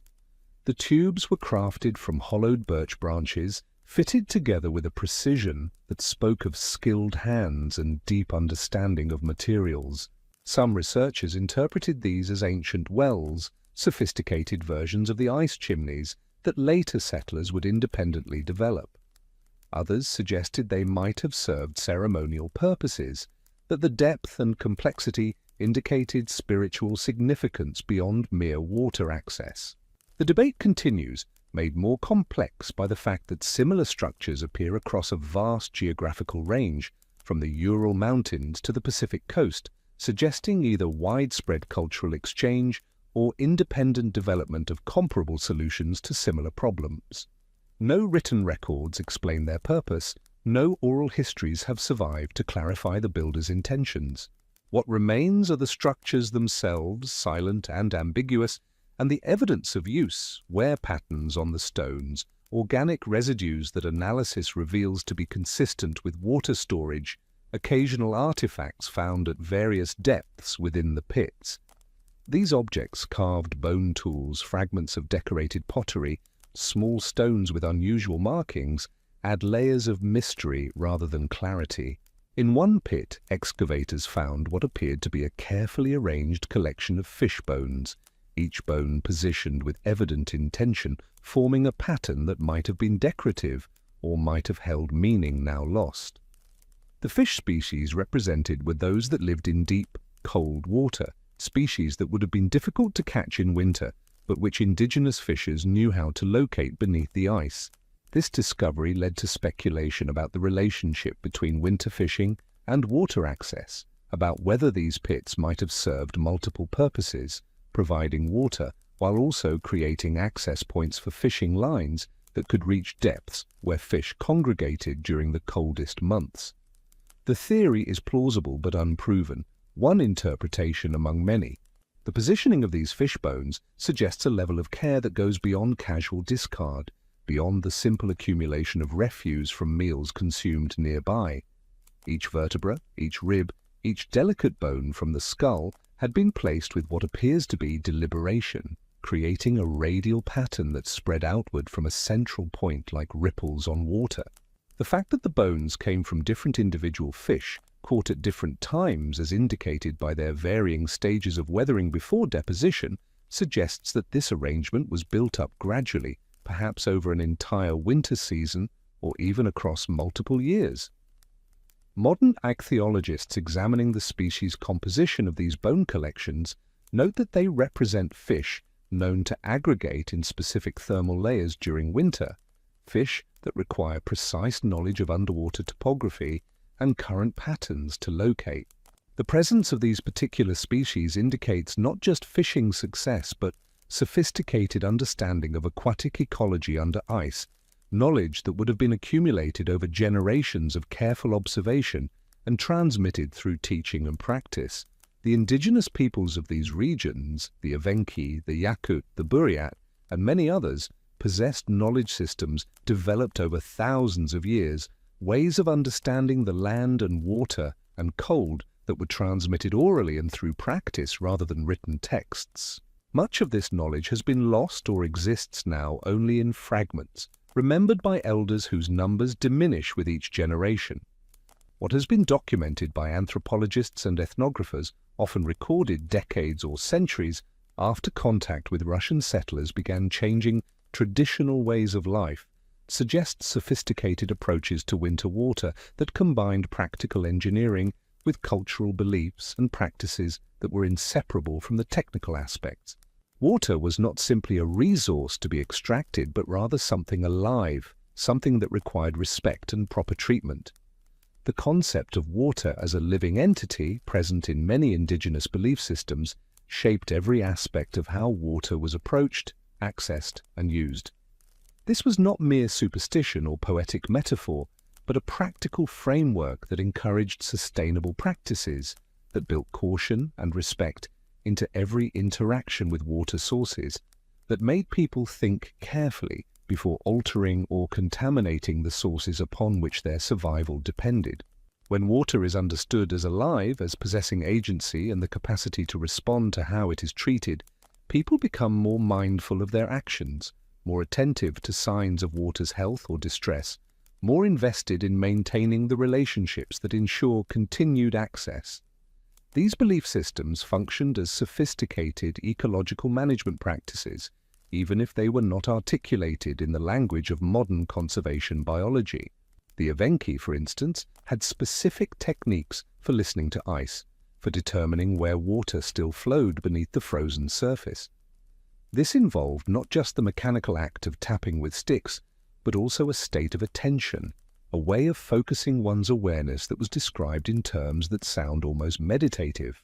Hunters would stand motionless on the ice, sometimes for long periods, their whole bodies becoming instruments for detecting the subtle vibrations and sounds that indicated flowing water below. This practice was often accompanied by quiet singing or chanting, sounds that were said to help focus the mind and also to show respect to the water itself. The songs used in these practices were passed down through families, each lineage possessing particular melodies and words that were considered effective for water finding. These were not mere entertainment or casual tradition, but carefully preserved knowledge, guarded and transmitted with seriousness befitting their importance to survival. When Russian ethnographers in the 19th and early 20th centuries attempted to record these songs, they often found people reluctant to perform them out of context, hesitant to sing them in situations where there was no actual need to find water. This reluctance was sometimes interpreted as evidence of superstition, but it might equally be understood as respect for the power and purpose of the songs, a recognition that knowledge meant for serious use should not be casually displayed or commodified.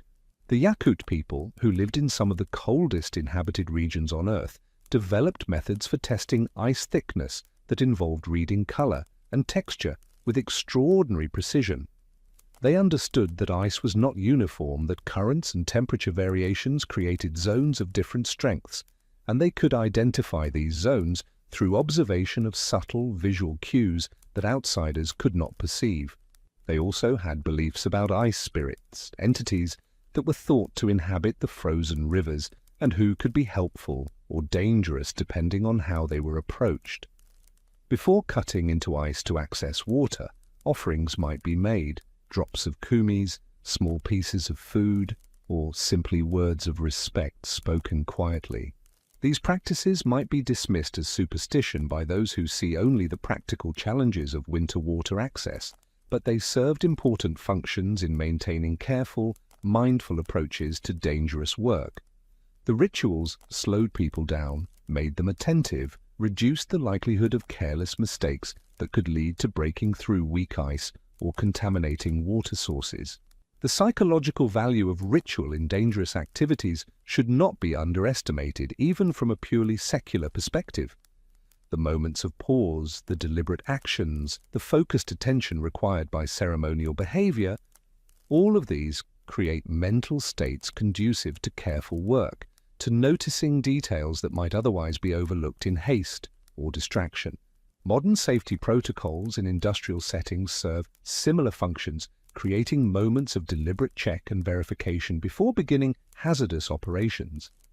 The hard hats and safety equipment are practical, but the rituals of safety meetings and checklist procedures also serve to focus attention, to create psychological boundaries between ordinary activity and work that requires heightened awareness. The Buryat had techniques for selecting snow for melting that involved understanding the history of each snowdrift, where the wind had carried it from, what the snow had passed over, how long it had lain on the ground. They preferred snow from certain slopes, gathered at certain times, processed in specific ways that involved multiple meltings and filterings. To outsiders, these preferences might seem arbitrary, but they were based on accumulated observations about which snow produced the cleanest water, which left the least residue, which was safest to drink. The knowledge was embedded in practices that looked like tradition, but which encoded real information about water quality and safety. The ability to read landscape and weather, to know which snow had fallen recently and which had been exposed to contamination from animals or windborne dust, required years of experience and training. Elders would take young people out onto the land, teaching them to see what was not immediately obvious, to understand the stories that snow and ice told about wind patterns and temperature changes and the movements of animals. This education was informal, happening in the context of daily life and work rather than in separated classroom settings, but it was nonetheless rigorous and demanding. A person who could not properly read snow and ice, who could not judge water quality and safety, was a liability to their community, someone whose mistakes could endanger others. Archaeological evidence of these cultural practices is frustratingly sparse, not because the practices didn't exist, but because they often involve materials that don't preserve well, organic materials, temporary structures, actions that left minimal physical traces. What remains are occasional hints, carved objects whose purpose is unclear, arrangements of stones that suggest ritual significance, locations of settlements that indicate sophisticated understanding of water sources.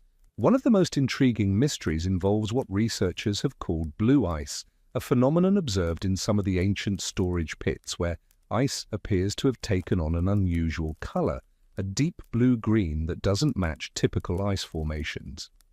Analysis of this blue ice, when samples can be obtained, shows unusual mineral compositions, sometimes including traces of copper or other elements. The origins of these blue ice deposits remain debated.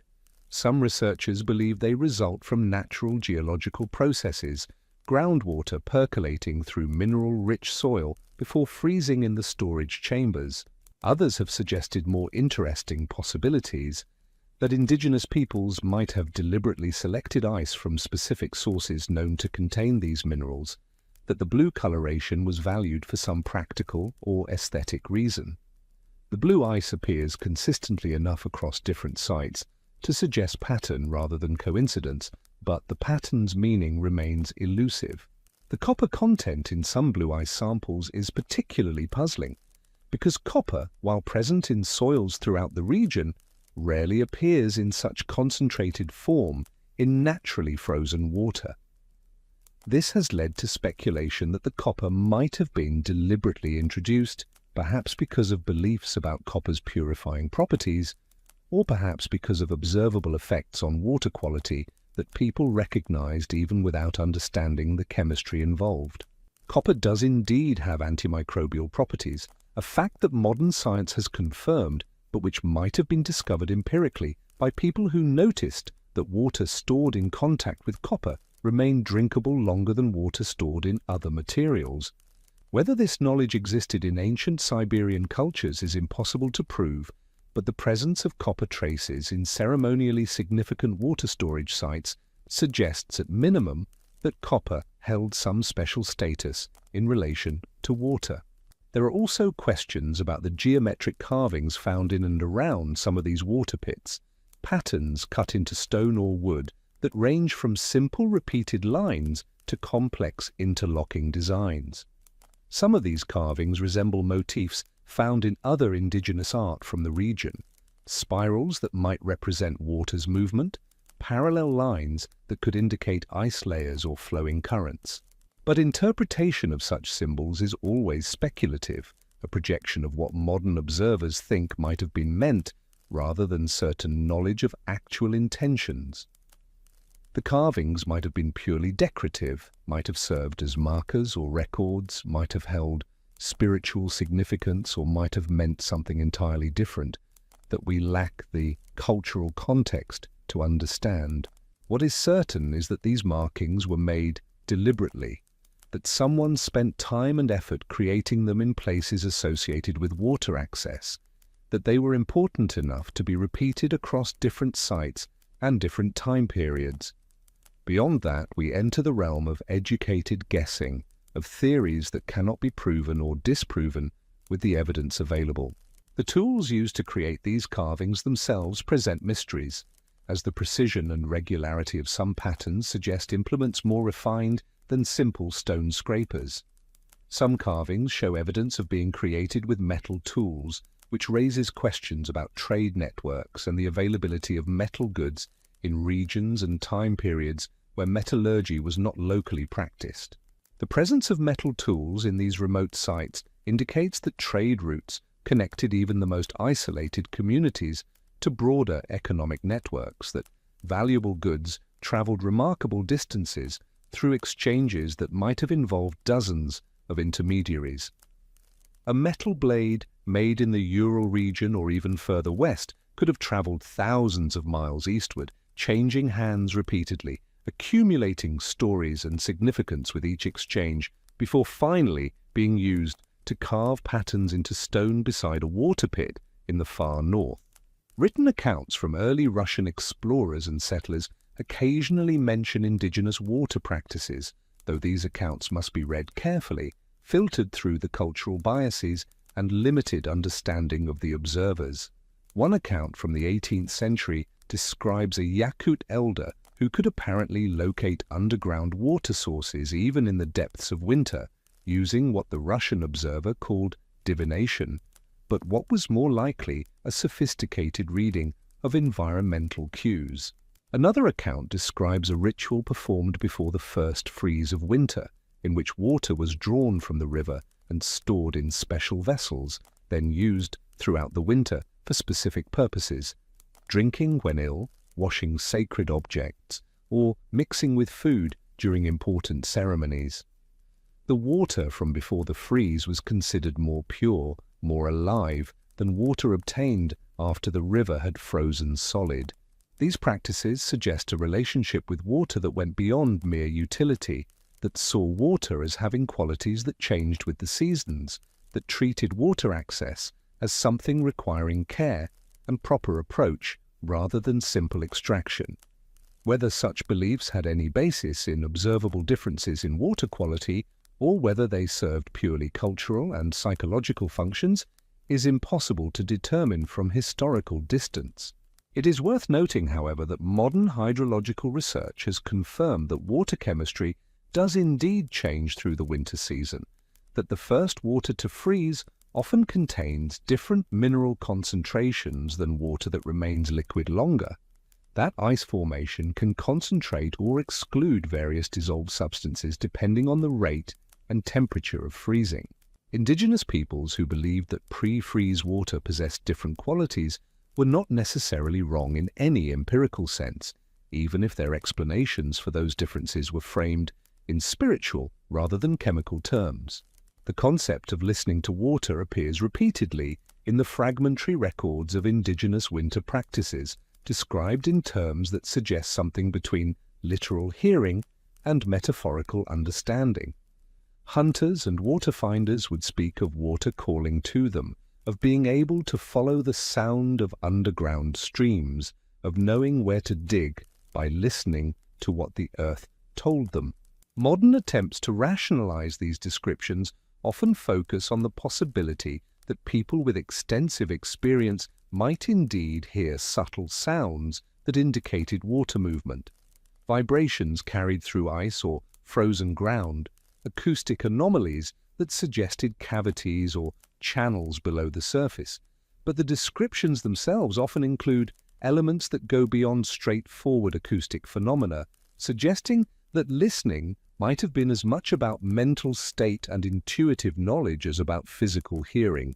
There is something compelling about the image of a person standing alone on the vast frozen landscape, quieting their mind, opening their senses to subtle information, trying to perceive what lies hidden beneath layers of ice and earth. It speaks to a way of knowing that modern technological approaches have largely replaced, but perhaps not entirely improved upon, the deep observational knowledge that comes from spending a lifetime in intimate contact with a landscape. Contemporary research into expert intuition and tacit knowledge provides some framework for understanding these traditional practices without resorting to supernatural explanations or dismissing them as mere superstition. Experts in many fields develop abilities to perceive patterns and make judgments that they cannot fully articulate, that operate below the level of conscious reasoning, that draw on thousands of hours of experience and observation to produce insights that appear to outsiders as almost magical. A master waterfinder in an indigenous community would have accumulated just such expertise, would have internalized countless observations about landscape features, ice patterns, vegetation distribution, animal behavior, and dozens of other factors that together created a felt sense of where water might be found. This knowledge would not necessarily be consciously accessible or easily taught through verbal instruction, but would rather be demonstrated and absorbed through years of apprenticeship and practice. The archaeological record also contains traces of what might have been winter water ceremonies or celebrations, though interpretation of these traces requires considerable speculation. At several sites, concentrations of broken pottery and animal bones have been found near water pits, arranged in ways that suggest feasting or communal gathering. Some researchers interpret these as evidence of ceremonies marking significant events in the water calendar, the first successful opening of a winter well, the maintenance of water access through a particularly difficult freeze, or perhaps celebrations of spring's arrival and the return of flowing water. The breaking of pottery might have been deliberate, a ritual destruction that marked the conclusion of ceremonies or the fulfillment of promises made to water spirits. Other interpretations are possible. These might simply be garbage dumps, convenient places to discard broken items near a frequently visited location. But the presence of certain unusual objects, carved antler pieces, decorated bone implements, stones with holes drilled through them, suggests that something more than ordinary disposal was occurring.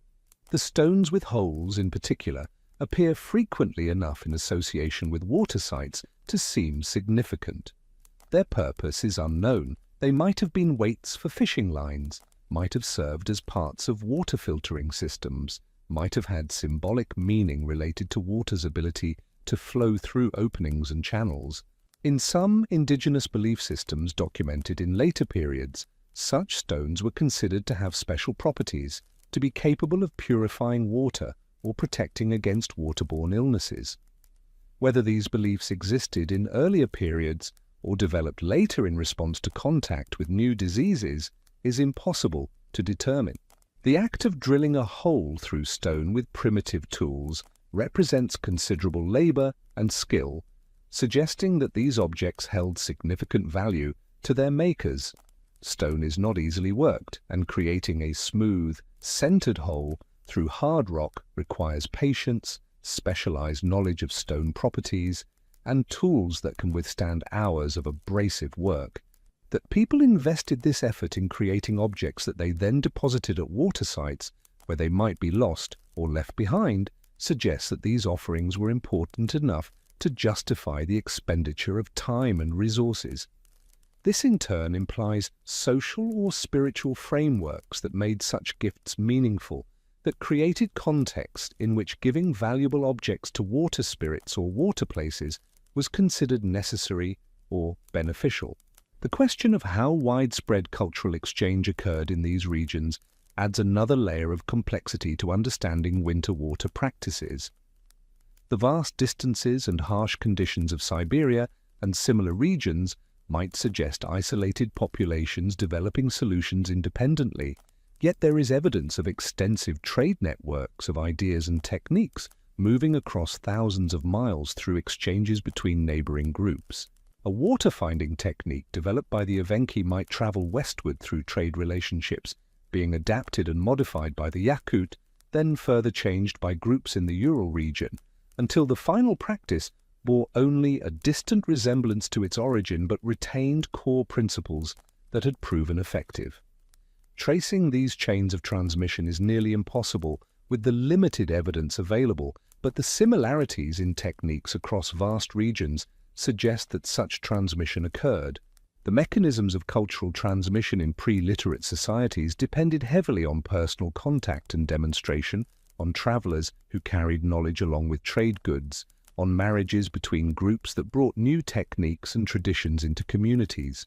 A person who moved from one group to another through marriage might bring water-finding methods from their birth community, adapting them to local conditions and teaching them to their children, who would grow up knowing multiple approaches and combining elements from each. Over generations, this process could spread innovations across remarkable distances, creating family resemblances between techniques practiced by groups that had no direct contact with each other, but that were connected through long chains of intermediate communities.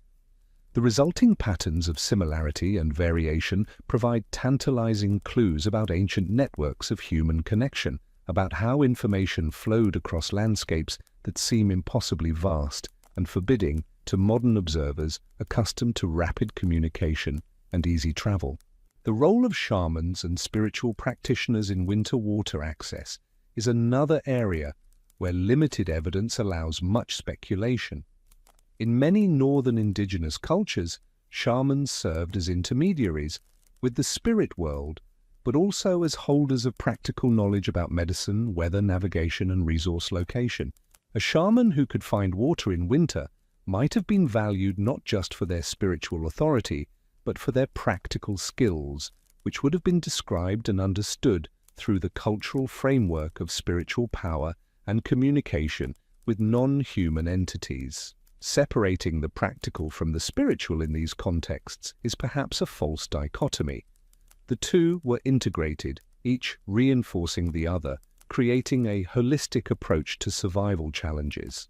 Archaeological sites occasionally yield objects identified as shamanic implements, drums, carved figures, decorated garments, and sometimes these objects are found near water sites, suggesting possible connections. But proving that specific ceremonies occurred, or that shamanic practice included specific winter water rituals, remains challenging.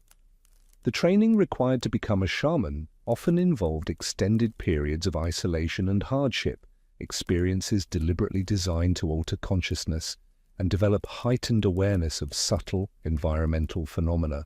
Through prolonged exposure to cold, hunger, and sensory deprivation, apprentice shamans were said to develop abilities to perceive things hidden from ordinary awareness, including the locations of underground water sources.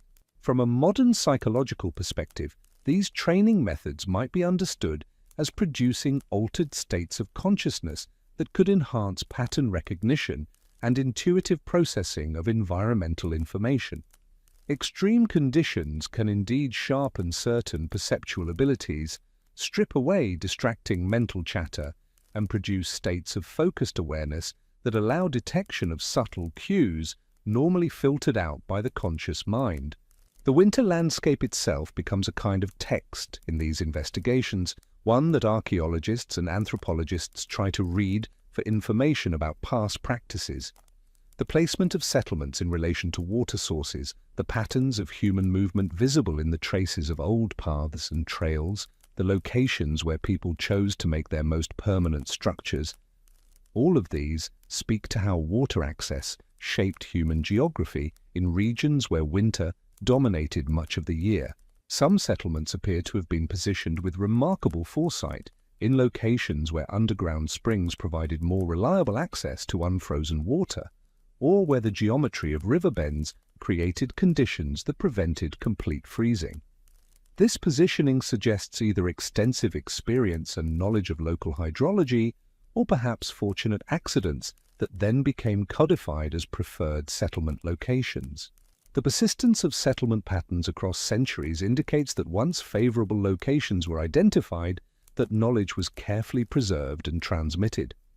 Communities would return to the same sites generation after generation, building on the accumulated wisdom of ancestors who had learned through trial and error where survival was most feasible. These traditional settlement locations often puzzle modern observers because they may not align with what contemporary analysis would identify as optimal sites. A location that seems poorly positioned by modern criteria, perhaps lacking easy access to timber, or situated on ground that seems unnecessarily exposed to wind, might have been chosen precisely because of water access considerations that are no longer obvious after centuries of environmental change. The mystery of why some communities developed complex water infrastructure while others apparently did not raises questions about social organization, about whether certain settlements had access to specialized knowledge or labor that others lacked.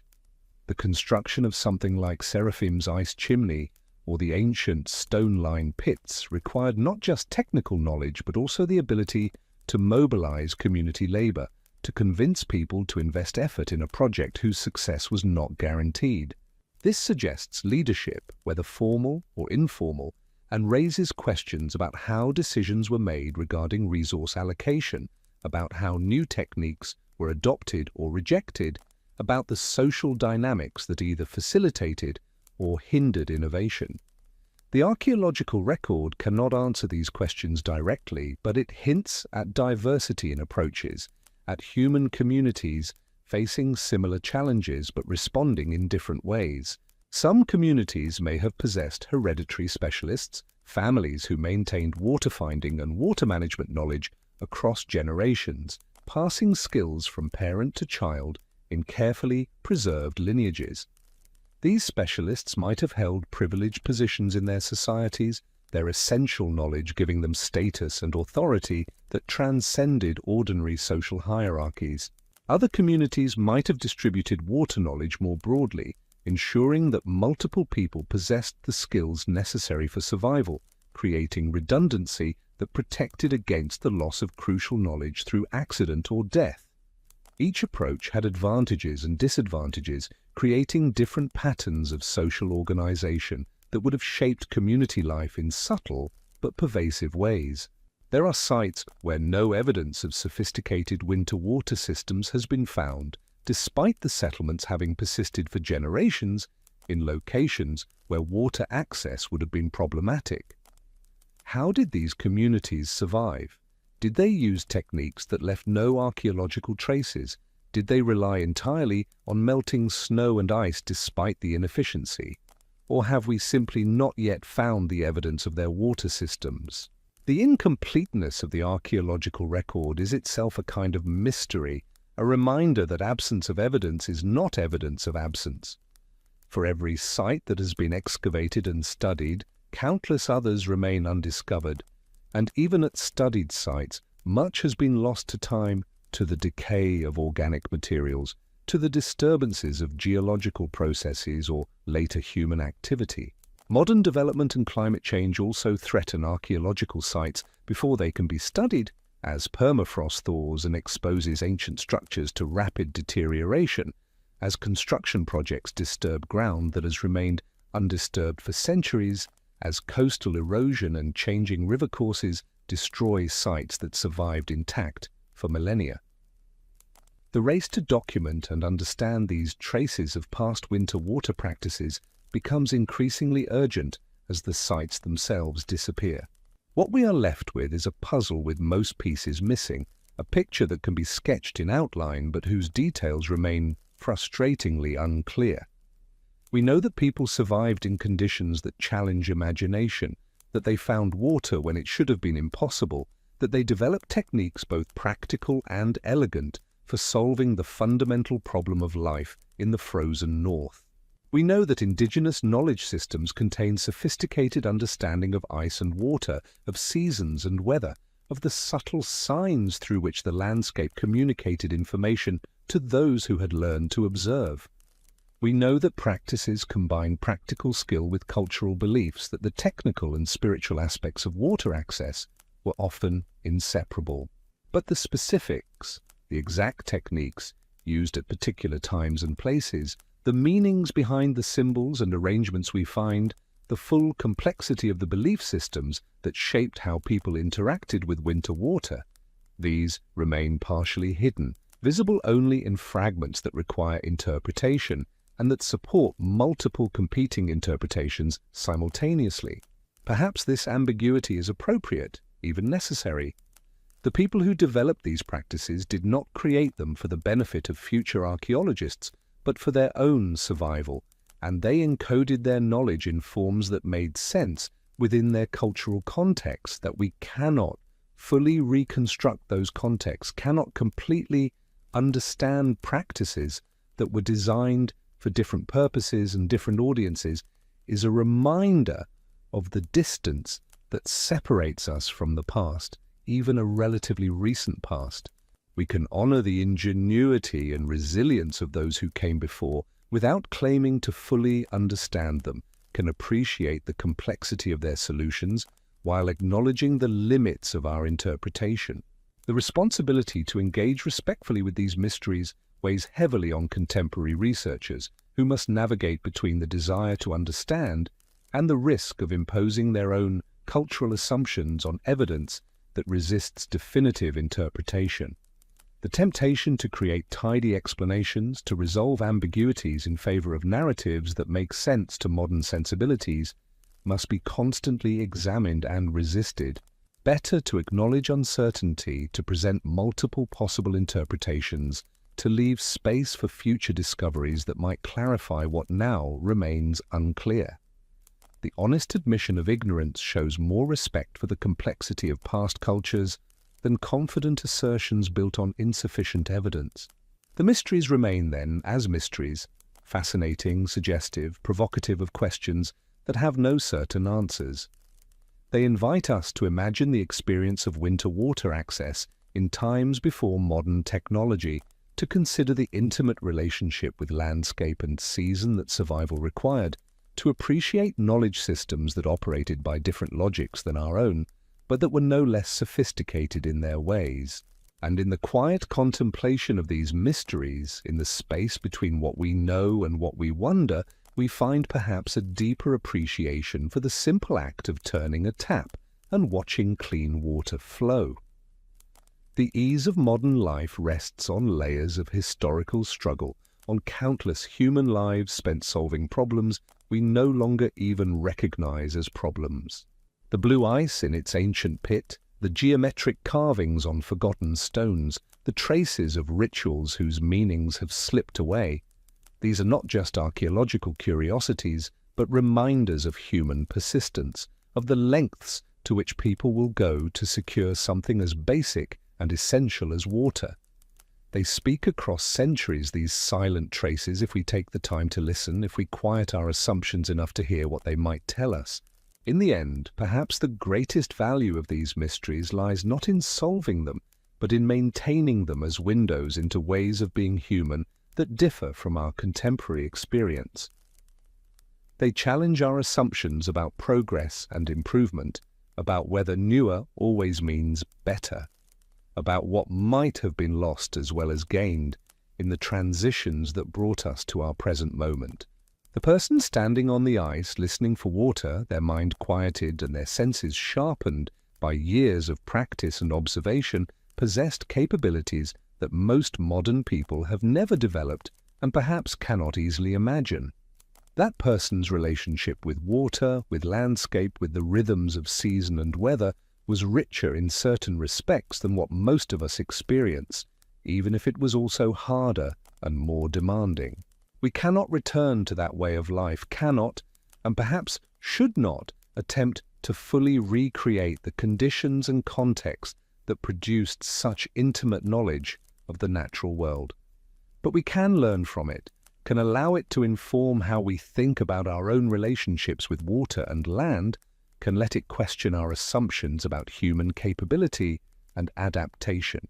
The archaeological traces, fragmentary and ambiguous as they are, serve as reminders that human ingenuity takes many forms, that solutions to fundamental problems can emerge from multiple frameworks and assumptions, that knowledge can be encoded in practices and relationships as well as in texts and technologies. They preserve, however imperfectly, evidence of human possibility, of ways that people have organized their lives and their understanding that differ from current norms but that sustained communities for generations. As we face our own challenges around water access, climate change, and environmental sustainability, these ancient practices and the mysteries that surround them might offer more than historical interest. They demonstrate human capacity for adaptation, for developing sustainable relationships with resources, for creating knowledge systems that integrated practical skill with cultural values in ways that promoted long-term survival. The specifics of their techniques may not be directly applicable to modern contexts, but the principles underlying them, careful observation, respect for natural systems, integration of practical and cultural knowledge, long-term thinking about resource sustainability, remain relevant. These are not primitive superstitions to be dismissed, but sophisticated approaches to environmental challenges that we might learn from, even as we acknowledge the vastly different contexts in which they developed. The holes in our understanding, the questions that cannot be answered with available evidence, the interpretations that remain tentative and subject to revision, all of these uncertainties are part of the honest confrontation with historical evidence. They reflect the reality that the past is genuinely past, that people who lived in different times and cultures thought and acted in ways that may not be fully recoverable from the material traces they left behind. This incompleteness need not be seen as failure, but rather as an appropriate humility before the complexity of human experience across time and culture. The mysteries invite continued research, continued careful attention to evidence as it emerges, continued willingness to revise interpretations in light of new findings. They keep alive the possibility of discovery, the hope that future excavations or new analytical techniques might clarify what now remains obscure. And they remind us, finally, that water, simple, essential, taken for granted by those of us fortunate enough to have reliable access, has been at the center of human struggle and ingenuity throughout history. The traces left by ancient water finders, the pits and tubes and carvings and offerings, the songs and rituals and careful practices, all testify to the centrality of water in human life, to the lengths people will go to secure it, to the knowledge and skill and cultural frameworks they will develop in the service of obtaining something so basic and so crucial. The blue ice glows in archaeological photographs, strange and beautiful, holding within its frozen structure minerals and meanings that resist our attempts at complete understanding. The stones carved with mysterious patterns sit in museum storage, catalogued and measured but not truly explained, waiting for insights that may or may not ever come. The old paths traced across the frozen landscape, visible now only in subtle variations in vegetation or soil composition, mark routes walked by countless feet in pursuit of winter water, routes that embodied knowledge about where to go and how to find what was needed. These traces will continue to puzzle and fascinate researchers for generations to come, will continue to generate theories and debates and careful re-examinations of evidence. They will remain as reminders of human ingenuity and persistence, as evidence of capabilities developed under conditions we struggle to fully imagine, as fragments of knowledge systems that operated by logics different from but not inferior to our own.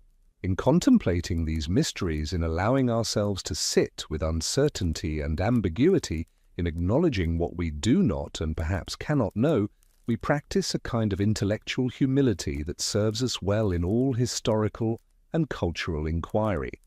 We learn to hold interpretations lightly, to remain open to revision, to appreciate complexity and resist simplification, to honor the humanity of people whose lives and thoughts we can only partially reconstruct. The winter landscape of northern Siberia, vast and harsh and beautiful, holds these secrets in its frozen ground, releases them slowly as permafrost thaws and archaeologists dig and researchers analyze. Each new finding adds another piece to the puzzle, another fragment to the incomplete picture, another prompt for questions that may have no definitive answers.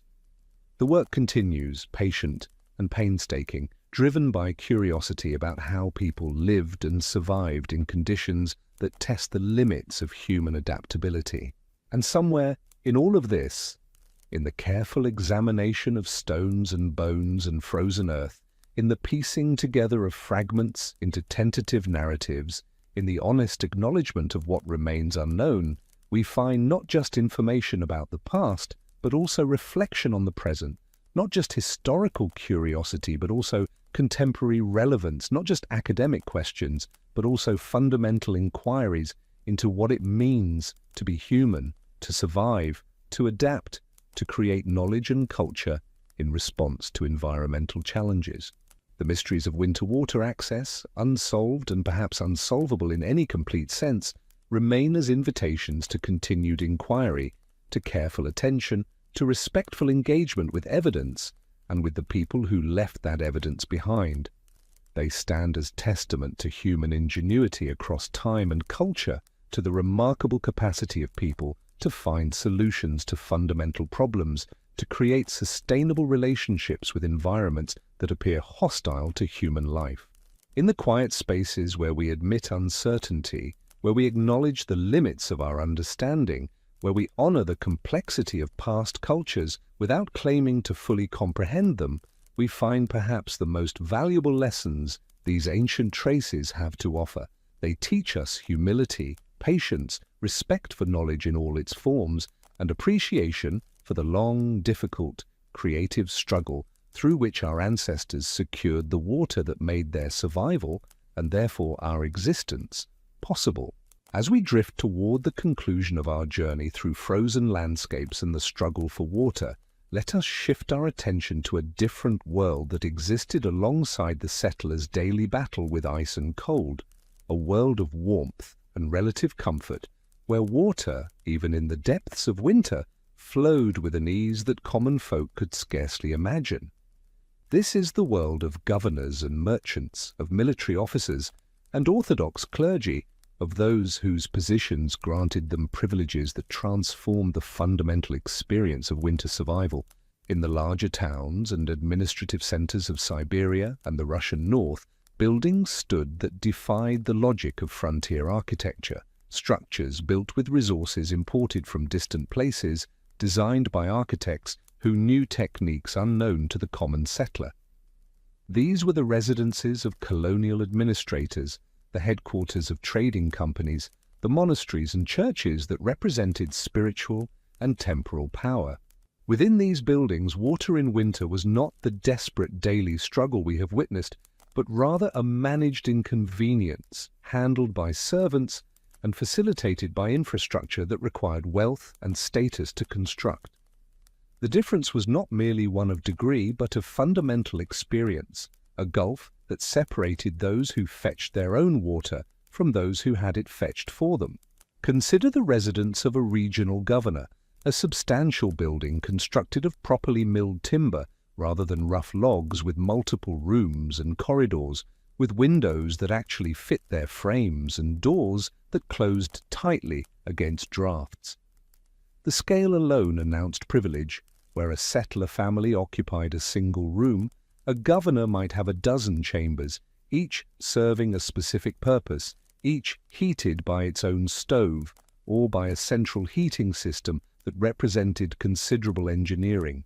In the cellars of such buildings, deep below ground level, lay the governor's solution to winter water, wells that descended far enough to reach water that remained liquid year-round, lined with brick or stone, brought at great expense from established regions, fitted with pumps or pulley systems that allowed servants to raise water without the dangerous expeditions to frozen rivers. The construction of such a well required resources beyond the reach of common settlers, skilled masons, iron for reinforcement, lime for mortar, and most crucially, the labor of many workers over an extended period. The water that came from these wells was not necessarily purer or safer than water from a well-maintained ice hole, but it was vastly more convenient, available at any hour without exposure to the cold, without the physical labor of ice chopping and hauling. A servant could be sent to draw water, and within minutes, buckets would arrive in the kitchen or be carried to bedrooms for washing, a system so routine that those who benefited from it likely gave it no more thought than we give to our own taps. Some elite residences featured even more sophisticated systems inspired by European models or adapted from older Russian architectural traditions. Stone-lined channels might carry water from the well to various parts of the building, creating a primitive plumbing system that eliminated even the need to carry buckets up from the cellar. These channels, carefully sealed and sometimes heated by proximity to chimney passages, represented an extraordinary luxury in a place where water was ordinarily measured in the weight a person could carry. Storage tanks built into the walls allowed water to be held in reserve, drawn as needed, rationed not by scarcity but by choice. The contrast becomes even starker when we consider not just access to water, but the uses to which it was put. Where a settler might have a single bucket of water to serve all purposes for a day, drinking, cooking, minimal washing, an elite household used water with an abundance that would have seemed almost sinful to those struggling outside. Tea was brewed freely, without careful measurement of every precious drop, using water that had been stored in conditions that kept it fresh and clean. Cooking employed water generously, creating dishes that required boiling and steaming and cleaning that would have been impossible with limited supplies. Most tellingly, elite households washed with a frequency and thoroughness that common settlers could not approach. In winter, when a settler might go weeks without fully washing, conserving water for drinking and cooking, a governor or wealthy merchant might bathe regularly in water heated specifically for that purpose, a luxury so extreme it almost defies comprehension from the perspective of those who chopped ice daily for drinking water. The heating of water itself represented another dimension of privilege. Elite residences had coal stoves or wood-burning systems designed for efficiency, capable of heating large quantities of water without consuming impossible amounts of fuel. They had copper vessels, proper kettles and boilers that distributed heat effectively, that didn't crack or leak the way crude pottery might. The difference between heating water in a thin metal pot over a struggling hearth fire and heating it in a well-designed copper boiler over a coal stove was not just one of speed, but of fundamental reliability and efficiency. The clergy occupied a particular position in this hierarchy of water access, their status granting them advantages while their religious role imposed certain requirements. Monasteries and churches often had elaborate systems for ensuring clean water for ritual purposes. Baptisms required significant quantities of water. The preparation of holy water for blessings and ceremonies could not rely on questionable sources. Major monasteries might have multiple wells, each maintained for different purposes, with some water sources designated as particularly pure or blessed, reserved for sacred uses, while more ordinary water served daily needs. The distinction was both practical and symbolic, an acknowledgement that water could have different qualities, different meanings depending on its source and treatment. Holy water was stored in special vessels, often made of silver or other precious metals, materials chosen partly for their symbolic resonance, but also because they were believed to help preserve the water's purity.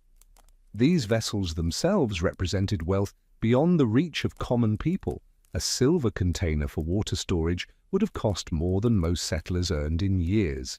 The preparation of holy water involved rituals that included blessings and prayers, transforming ordinary water into something sacred through spiritual intervention.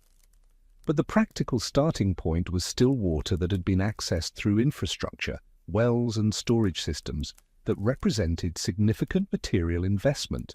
Winter baptisms, particularly the blessing of waters ceremony associated with Epiphany, required access to water even in the depths of the coldest season. In elite churches, this was managed through controlled conditions, water drawn from protected wells, sometimes kept from freezing through indoor storage in heated spaces, then blessed in ceremonies that could occur without the danger and discomfort that outdoor access to frozen rivers would have entailed. For the common faithful, these ceremonies were opportunities to obtain blessed water that they would carefully preserve and use throughout the year for healing and protection. The holy water represented a gift from the church, but it also represented water that had been accessed through means most people could not replicate, making the church's role as provider of both spiritual and material resources more concrete.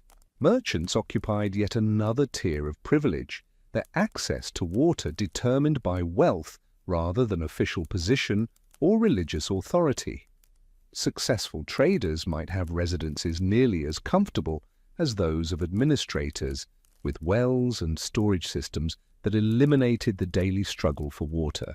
But merchants also had another advantage, the ability to import water, to have it transported by sled from sources considered particularly clean or desirable. This practice, while expensive, was not uncommon among the wealthiest families, who would pay to have barrels of water brought from springs or lakes, known for their clarity and taste. The imported water was not necessarily better in any objective sense. A chemical analysis might show little difference between it and water from a local well, but it carried associations of purity and refinement, markers of status that went beyond mere utility. To serve tea made from imported water was to demonstrate wealth and sophistication, to participate in a culture of refinement that mimicked, however distantly, the practices of European aristocracy. Tea itself became a marker of these class divisions, the beverage requiring not just water, but the right kind of water, heated to the right temperature, prepared with attention to detail that assumed abundant resources. The samovars that graced elite households were works of metalwork art, brass or copper vessels that could hold enough water to serve many people, that were kept constantly warm through ingenious internal heating systems. A common settler might have tea on special occasions, brewing it carefully in a small pot with precious leaves that had been hoarded and rationed, using water that had been carried with such effort that every drop felt weighted with labor. An elite family would have tea multiple times daily, would offer it to guests without a second thought, would brew pot after pot with a casualness that spoke to the vast gulf in their experience of winter survival. The social rituals around tea service in elite households developed their own elaborate codes, rules about who poured and who was served first, about what kinds of cups were appropriate for which situations, about what foods should accompany the tea, and how everything should be arranged. These rituals were only possible because water was abundant enough that its procurement was not itself a concern, because servants handled the practical aspects, while those being served could focus entirely on the social performance. Yet even the privileged were not entirely insulated from winter's challenges regarding water. Extreme cold could threaten even the best designed wells, could freeze pipes and channels, could crack storage tanks if water inside them froze and expanded. During the worst winters, during those periods when temperatures dropped to levels that challenged all human infrastructure, even governors and wealthy merchants might find their water systems compromised, might discover that their advantages were not absolute protections but merely better defenses against conditions that threatened everyone. These moments of crisis revealed the fragility of their privilege, the ways in which winter's power exceeded human hierarchy and status. There are records of winters so severe that even elite buildings suffered, where wells froze despite their depth, where storage systems failed, and even the wealthy were forced to rely on methods more commonly associated with settlers: melting snow, sending servants to chip ice from rivers, rationing water for essential uses only. These crises were temporary, resolved once temperatures moderated or repairs could be completed, but they offered glimpses of the vulnerability that lay beneath the surface of privilege. The servants who maintained water access for elite households occupied an intermediate position, neither privileged like their employers, nor struggling quite as desperately as independent settlers. They had access to better infrastructure, worked from the relative warmth of substantial buildings, and did not face the same exposure to the elements that characterized frontier water fetching. But their labor was constant and often physically demanding, drawing water from deep wells, carrying heavy buckets upstairs from cellars, maintaining the systems that provided their employers comfort. They experienced water as work rather than as desperate struggle, which was perhaps better, but which still meant that water remained a burden, a task that shaped their days and taxed their bodies. The relationship between masters and servants around water provision was rarely documented in ways that reveal much about the servants' perspectives. Elite writers, when they mentioned servants at all, typically did so in passing, as functionaries whose labor was assumed rather than examined. But occasionally, glimpses appear. A complaint about a servant who was too slow in drawing water, praise for one who maintained wells particularly well, references to illness or injury among those whose work kept the water flowing. These fragments hint at the human cost of elite comfort, at the labor that remained invisible to those who benefited from it. The architectural differences between elite and common dwellings can still be seen in the remains of old settlements, in the foundations and ruins that persist in places where human habitation once flourished. The cellars of governors' mansions, deep and elaborately constructed, speak to the resources invested in water security. The simpler structures of common dwellings, often with no cellars at all or only shallow depressions for minimal storage, tell a different story. The contrast is literally written in the land, in the depth of excavations, in the quality of materials used, in the sophistication of construction techniques. Some elite buildings featured tile-lined storage areas, ceramic or stone tiles arranged to create water-resistant surfaces that could hold reserves without the risk of seepage or contamination. The tiles themselves were luxury items, transported over vast distances, representing expenditure that common settlers could not conceive of dedicating to mere water storage. The aesthetic attention paid to these utilitarian spaces also marked them as elite, decorative elements in cellars where no one but servants would regularly venture, carved stone markers, careful masonry that went beyond structural necessity. Water infrastructure became, for the wealthy, another arena for displaying status and refinement, for creating beauty even in functional spaces. Religious institutions often played a role in water distribution beyond their own needs, with monasteries and churches sometimes providing water to the broader community during severe shortages. This charitable function was part of the church's social role, demonstrating Christian care for the poor and vulnerable, though it also reinforced the hierarchical relationship between religious institutions and common believers.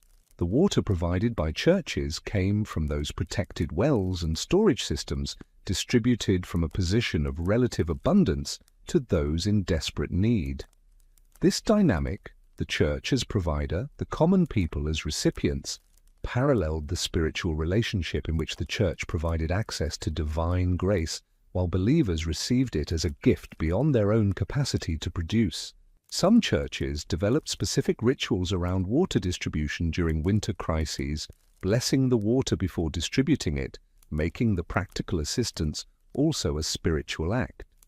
Recipients would line up with their vessels, waiting their turn, receiving water that was simultaneously material aid and sacred gift that addressed both physical thirst and spiritual hunger.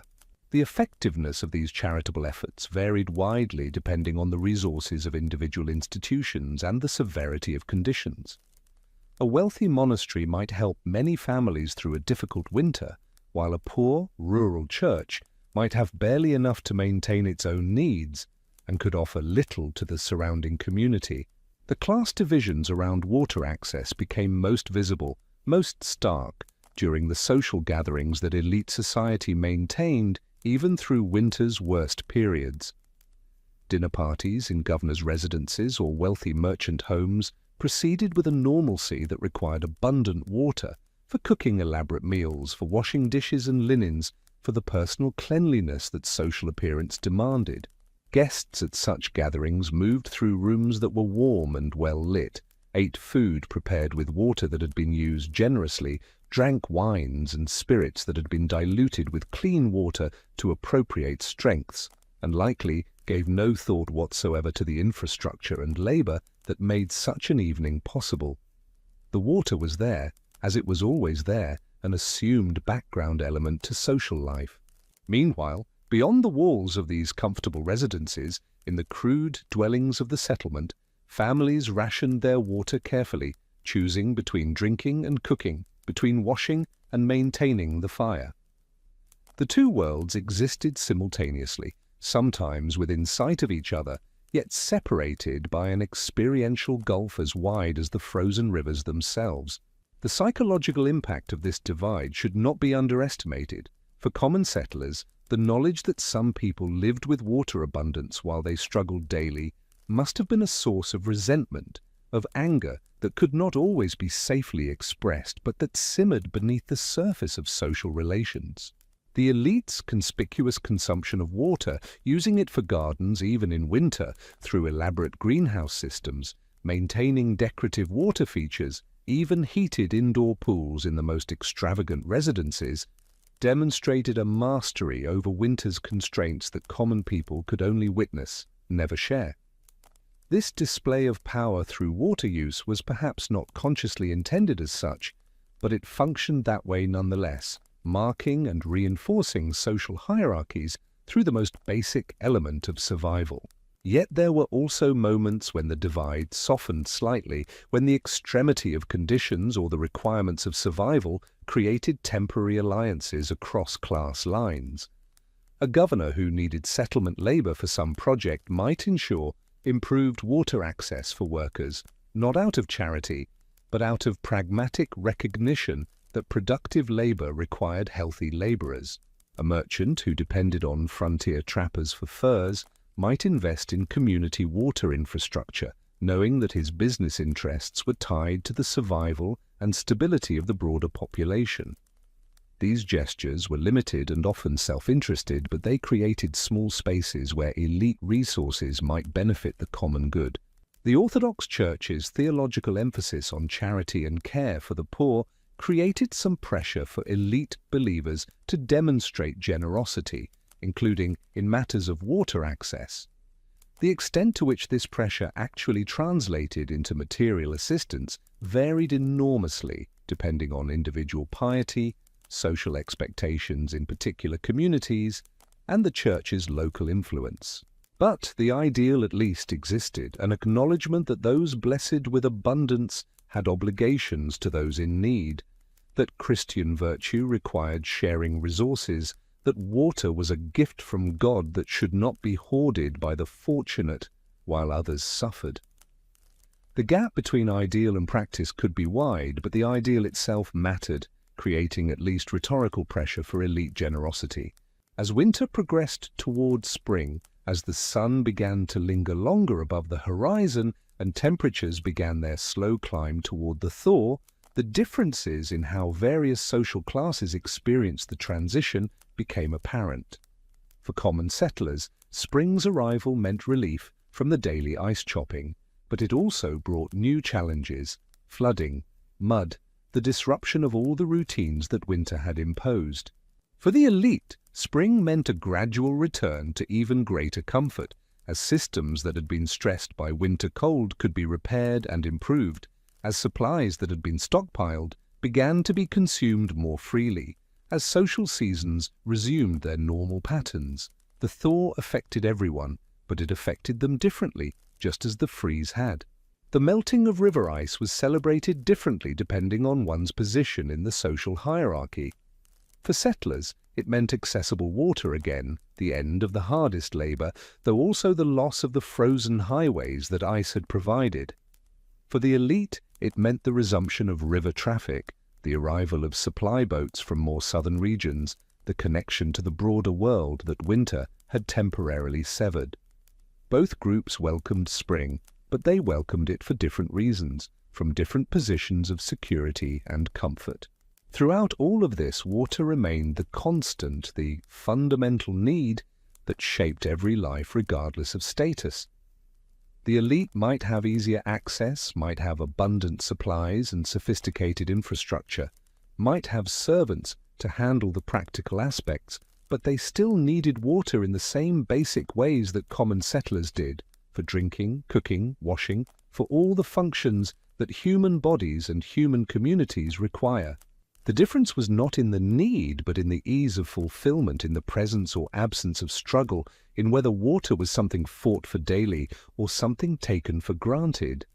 This difference, multiplied across all of winter's challenges, created worlds of experience so divergent that people living in the same settlement, in the same brutal climate, might as well have inhabited different realities entirely. And yet the water itself remained the same, drawn from the same rivers and springs and underground sources, subject to the same cold that froze it solid, requiring the same basic understanding of ice and temperature and seasonal change. The water did not care about human hierarchies, did not distinguish between the vessel held by a servant and the vessel held by a governor. It froze and flowed according to its own logic, indifferent to human status, democratic in its essential nature, even as human society created such inequality in access to it. This paradox, that the most fundamental element of survival was simultaneously shared by all and distributed so unequally, characterized much of frontier life, much of human existence, in places where nature's power exceeded human pretensions. The legacy of these class divisions around water persisted long after individual lives ended, embedded in the infrastructure that remained, in the social patterns that became established, in the memories and stories that communities told about their past. The deep wells of governors' mansions might outlast the buildings themselves, might even come to serve the broader community in later periods when social structures had changed. The knowledge of how to construct such wells, initially reserved for elite building projects, might gradually spread to common settlers, might become part of the shared technical knowledge of survival in cold regions. But the origins remained visible, remained part of the historical record that showed how privilege had shaped even something as basic as access to water.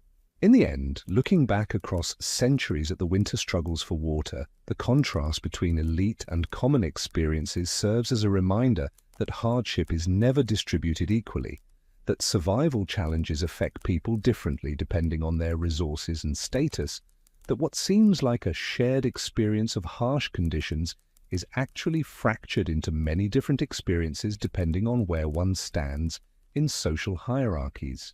The common settler, chopping ice daily, carrying water until their shoulders ached, rationing every drop, their experience was authentic and real and shaped who they were in fundamental ways.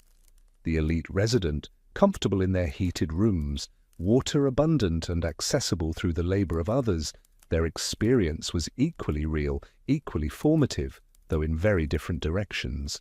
Both were winter experiences, both were Siberian experiences, both were human responses to the challenge of finding water when the world turned to ice. But they were not the same experience, not even close, and the differences mattered in ways that echoed through generations, that shaped communities and cultures, that left marks in the landscape that archaeologists can still read centuries later. The frozen river united them all in its way, common settlers and elite residents alike, depending on the same water source, the same ice, the same eventual spring thaw.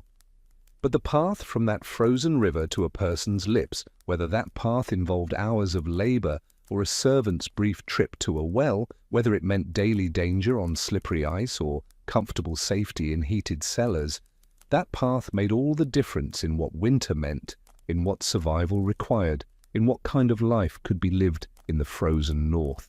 And so we arrive at the end of our quiet journey through frozen landscapes and the endless human struggle for something as simple, as essential as water.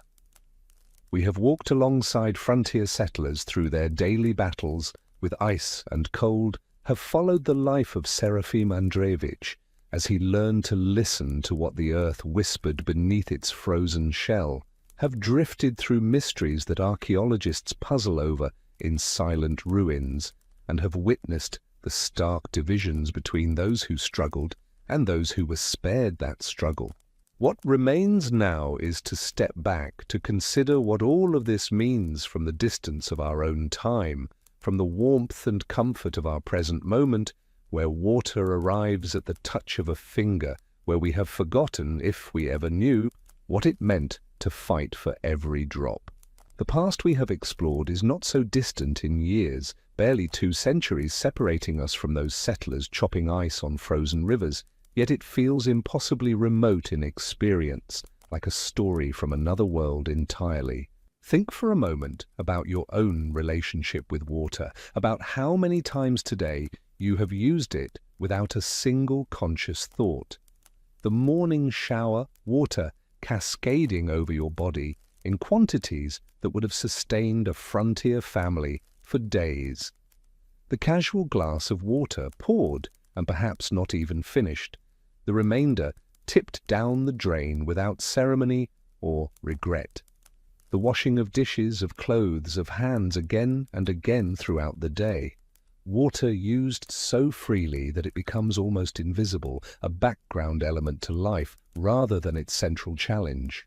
This ease, this abundance is so normal to us that we struggle to imagine anything different, struggle to truly comprehend what it meant when water was measured in the ache of shoulders, in the numbness of fingers, in the danger of weak ice and the endless cold. The settlers we have walked beside through this narrative would barely recognize our world, would find the casual abundance of our water use almost incomprehensible. To turn a tap and have clean water appear, hot or cold as desired, in quantities limited only by patience, this would seem like magic, like a gift so extraordinary that it should be accompanied by ceremony and gratitude. Yet we receive this gift every day, multiple times per day, without ceremony, often without even awareness. We have inherited the solutions to problems we no longer recognize as problems, beneficiaries of infrastructure and technology that have made the fundamental struggles of survival so invisible that we can forget they ever existed. But forgetting carries a cost, a disconnection from the weight of things, from the labor that once defined human existence. There is value in remembering, even if only in quiet moments like this one, what life required of those who came before us. What water meant when it was not a given, but an achievement, not abundant, but precious. The settlers who chopped ice daily, who hauled water until their bodies bore permanent marks of the labor, who rationed every drop and made every use count, they developed a relationship with water that was intimate and respectful in ways we have lost. They knew its weight, its taste, its value in ways that went beyond intellectual understanding into embodied knowledge, into awareness that lived in their muscles and bones. Serafim Andreevich, standing on frozen ground with his eyes closed, learning to hear what water told him, developed a sensitivity to place and season that required complete attention, complete presence in the moment. His knowledge was not abstract but lived, not theoretical but proven through practice and consequence. When he succeeded in finding water, lives were sustained. When he failed, people suffered. The stakes were real, immediate, and this gave his work a meaning that our own lives often lack, insulated as we are from the direct consequences of our actions and choices. There is perhaps something to admire in that, even as we would never wish to return to such harsh conditions, never choose to trade our comfort for that kind of intimate struggle. The mysteries we explored, the blue ice in ancient pits, the geometric carvings whose meanings have slipped away, the indigenous techniques that worked but which we cannot fully explain, remind us that knowledge takes many forms, that understanding can be embedded in practice rather than articulated in words. The people who developed those techniques knew things we have forgotten, saw patterns we no longer perceive, lived in relationship with winter and water that our technological solutions have made obsolete. Something was lost in that transition, even as something was gained. We have ease and abundance, but we have also lost the attention, the careful observation, the deep connection to place that survival once required. We no longer need to read ice, to listen for water beneath frozen ground, to understand the subtle signs through which the landscape communicated. And in not needing to know these things, we have largely ceased to know them, have let that knowledge fade into historical curiosity rather than living practice. The trade seems worthwhile. Comfort is preferable to suffering, ease to struggle, but it is still a trade, still a kind of loss, even as it is also a gain. The class divisions we witnessed, the stark contrast between settler and elite, between those who struggled and those who were spared, remind us that inequality is not a modern invention, that privilege has always created different worlds of experience, even in the same physical space. The governor, in his heated mansion, and the settler, in his crude dwelling, lived in the same winter, drank from the same river, but their experiences were so different as to be almost incomparable. This pattern persists, though its forms have changed. We no longer see quite the same divisions around water access in most places. Modern infrastructure has democratized ease to a remarkable degree, making running water available to vast numbers of people regardless of wealth or status. Yet inequalities remain, take new forms, distribute comfort and struggle in patterns that still correlate with power and privilege. There are still people in our world who struggle for water, who walk long distances to wells or rivers, who cannot take abundance for granted. The frontier we have explored is gone, but its essential dynamics, the power of those who control resources, the vulnerability of those who do not, these persist in different contexts, in different landscapes, creating worlds of experience as divergent as those that separated the governor from the settler on the frozen Siberian plain. Remembering the struggle for water in winter serves not just as historical curiosity, but as a reminder of what comfort costs, what infrastructure provides, what we take for granted and perhaps should not. It invites gratitude, though not the forced or performative kind, but rather a quiet recognition of how much easier our lives are than those of the people we have walked beside through this narrative. It invites also a kind of humility, an acknowledgement that our ease is not a product of our own virtue or effort, but of accidents of birth, when and where we happen to live, the infrastructure we inherited, the technologies developed by countless people over countless generations.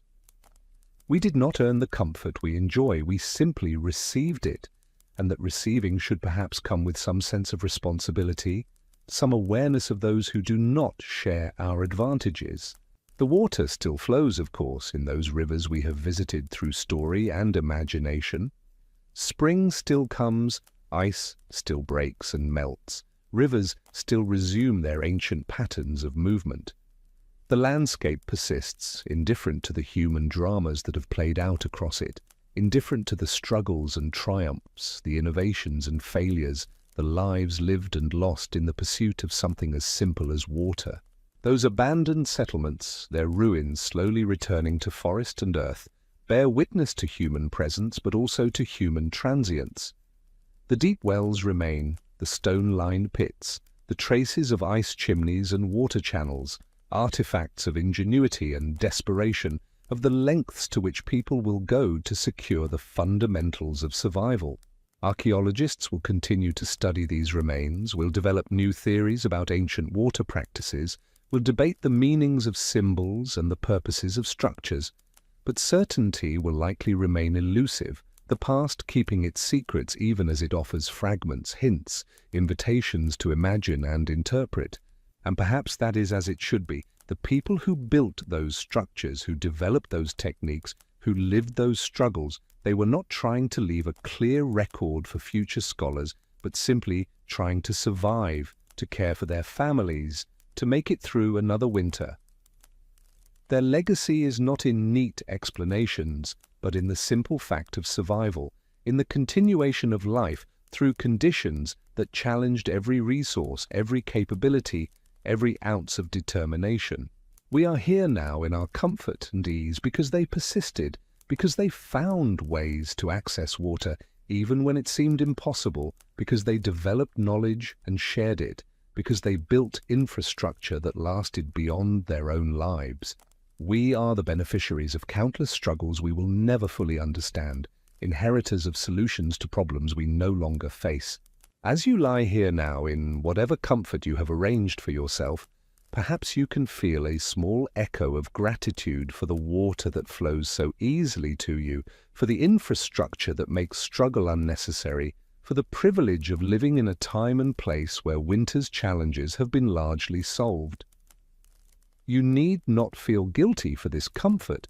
Guilt serves no one, but perhaps you might feel a quiet appreciation, a recognition of how remarkable it is that something once so difficult has become so simple. Think of those settlers, one last time, rising in the dark and cold, dressing in layers that never quite sufficed, walking through snow to chip ice from a frozen river. Think of the weight of the bucket, the numbness of hands, the careful journey home, trying not to spill what had been earned with such effort. Think of the rationing, the choosing between uses, the constant awareness of water as a limited resource that shaped every decision, every action. And then think of your own tap, waiting patiently for whenever you might want it, ready to pour forth abundance without struggle, without danger, without the accumulated fatigue that made every day a battle. The contrast is almost absurd in its extremity, the distance we have traveled from that struggle to this ease. Yet the water itself has not changed, is still the same chemical compound, still responds to cold and heat in the same ways, still flows downhill and freezes at zero and evaporates in warmth according to laws that were the same then as now. What has changed is everything around the water, the infrastructure, the knowledge, the social organization, the technology that mediates between human need and natural resource. We have, in effect, built a bubble of comfort around ourselves, insulating us from the direct experience of survival challenges that once defined human existence. This bubble is not perfect. It can fail, can be disrupted by disaster or breakdown. But for most of us, most of the time, it holds. We live inside it without really seeing it, like fish unaware of water, comfortable inhabitants of ease who have forgotten what it took to create that ease. The night deepens around you now, or perhaps the morning approaches, or perhaps you exist in some other time, some other place. Wherever and whenever you are, you have made this journey with me, through frozen landscapes and human struggles, have witnessed the weight of water when water must be fought for, earned, carried, rationed, preserved. You have seen the ingenuity that desperation creates, the knowledge that survival demands, the inequalities that even basic resources can generate. You have drifted through mysteries and memories, through fragments of lives lived in conditions that tested every human capacity, through the quiet heroism of ordinary people doing extraordinary things simply to make it through winter. Let this knowledge settle gently into your awareness, not as burden but as gift, not as guilt but as appreciation. Let it inform, however subtly, how you move through your own life, how you regard the abundance that surrounds you, how you understand your place in the long chain of human struggle and achievement that has brought us from there to here, from struggle to ease, from winter's harsh grip to modern comfort. The settlers sleep now, their struggles ended, their graves long since returned to earth, their names mostly forgotten except in fragmentary records that historians must piece together. But their legacy persists in the water that flows through our pipes, in the knowledge that has accumulated about hydrology and engineering, in the very idea that water should be accessible to everyone, that no one should have to fight quite so hard for something quite so essential. Serafim Andreevich rests beside his river, his listening finished, his water-finding done. The mysteries remain mysterious, the blue ice keeps its secrets, the ancient wells stand empty beneath accumulated centuries of earth and snow. The elite in their mansions have faded into history, their privilege dissolved, their comfortable residences now merely ruins that teach us about inequality and its persistence across time. All of it is past, finished, done. And yet it is also present, alive in the infrastructure we inherited, in the knowledge we carry forward, in the choices we make about how we live and what we value. The past is never truly past, but rather a foundation on which the present rests, visible to those who take time to look, to remember, to honor what came before. So let yourself rest now. Let the weight of these stories settle like snow, quiet and soft and gradual. Let the images of frozen rivers and ice chimneys, of patient water-finders and daily struggles, of mysteries unsolved and inequalities unchanged, let all of it drift through your awareness without demanding anything, without requiring action or response, simply offering perspective, offering connection to those who came before, offering gratitude for the distance we have traveled. The water still flows somewhere, always. Rivers still freeze and thaw, snow still falls and melts. The cycle continues regardless of human observation or participation. We are part of this cycle, always have been, always will be, even when our technological bubbles make us forget our dependence, our vulnerability, our fundamental connection to the natural world that provides everything we need if we can learn to access it properly. Sleep now if sleep will come, or drift in that peaceful space between waking and sleeping where thoughts flow like water, where the boundaries between past and present soften, where the struggles of those long-gone settlers can touch you gently, reminding you of your own comfort, your own ease, your own remarkable inheritance of solutions to ancient problems. The tap waits for you, patient and ready, a miracle you will likely take for granted tomorrow, as we all do, as perhaps we must, in order to live without constant overwhelm at the complexity and achievement that modern life represents. But tonight, for this moment, perhaps you can hold both awarenesses, the ease you enjoy and the struggle it replaced, the comfort of the present and the hardship of the past, the gift of water flowing freely and the memory of when every drop had to be earned. Rest now. The winter is past, the ice is broken, the struggle is finished. You live in the spring, in the thaw, in the time of flowing water and solved problems. You have inherited a kinder world, at least in this one aspect, at least regarding water in winter. Let that inheritance enfold you like a warm blanket, like the heated dwelling the settlers never quite achieved, like the comfort that was always just beyond reach for those who came before. You have what they dreamed of, what they worked toward without knowing it, what their struggles slowly created over generations of accumulated knowledge and infrastructure and social change. Sleep in their gift to you, the gift of ease they did not enjoy but which they made possible. Sleep in the comfort they earned through cold and struggle and persistence. Sleep knowing that water will be there when you wake, that you will never have to chip ice, never have to carry buckets until your shoulders fail, never have to ration drops or choose between drinking and cooking. Sleep in the remarkable luxury of modern life, in the privilege of living now rather than then, in the gift of solutions you did nothing to earn, but which you receive nonetheless, simply by virtue of when and where you happen to exist. The frozen rivers are far away now, across distance and time, existing only in memory and history and stories like this one. Let them recede further still, let them become dreamlike, let them fade into the gentle darkness that holds you, that cradles you, that invites you into rest. The water flows, you are safe. You are warm. You are living in a time of answered prayers and solved problems, at least regarding this one fundamental thing. Rest now in that knowledge, in that comfort, in that remarkable inheritance of ease. The journey is complete, the story is told. The night awaits, peaceful and gentle, holding you in softness as the past recedes and sleep approaches. Water flows through the pipes of your modern world, silent and unseen, always available, always ready. A miracle so common it has become invisible. But perhaps after this journey it will never be quite so invisible again.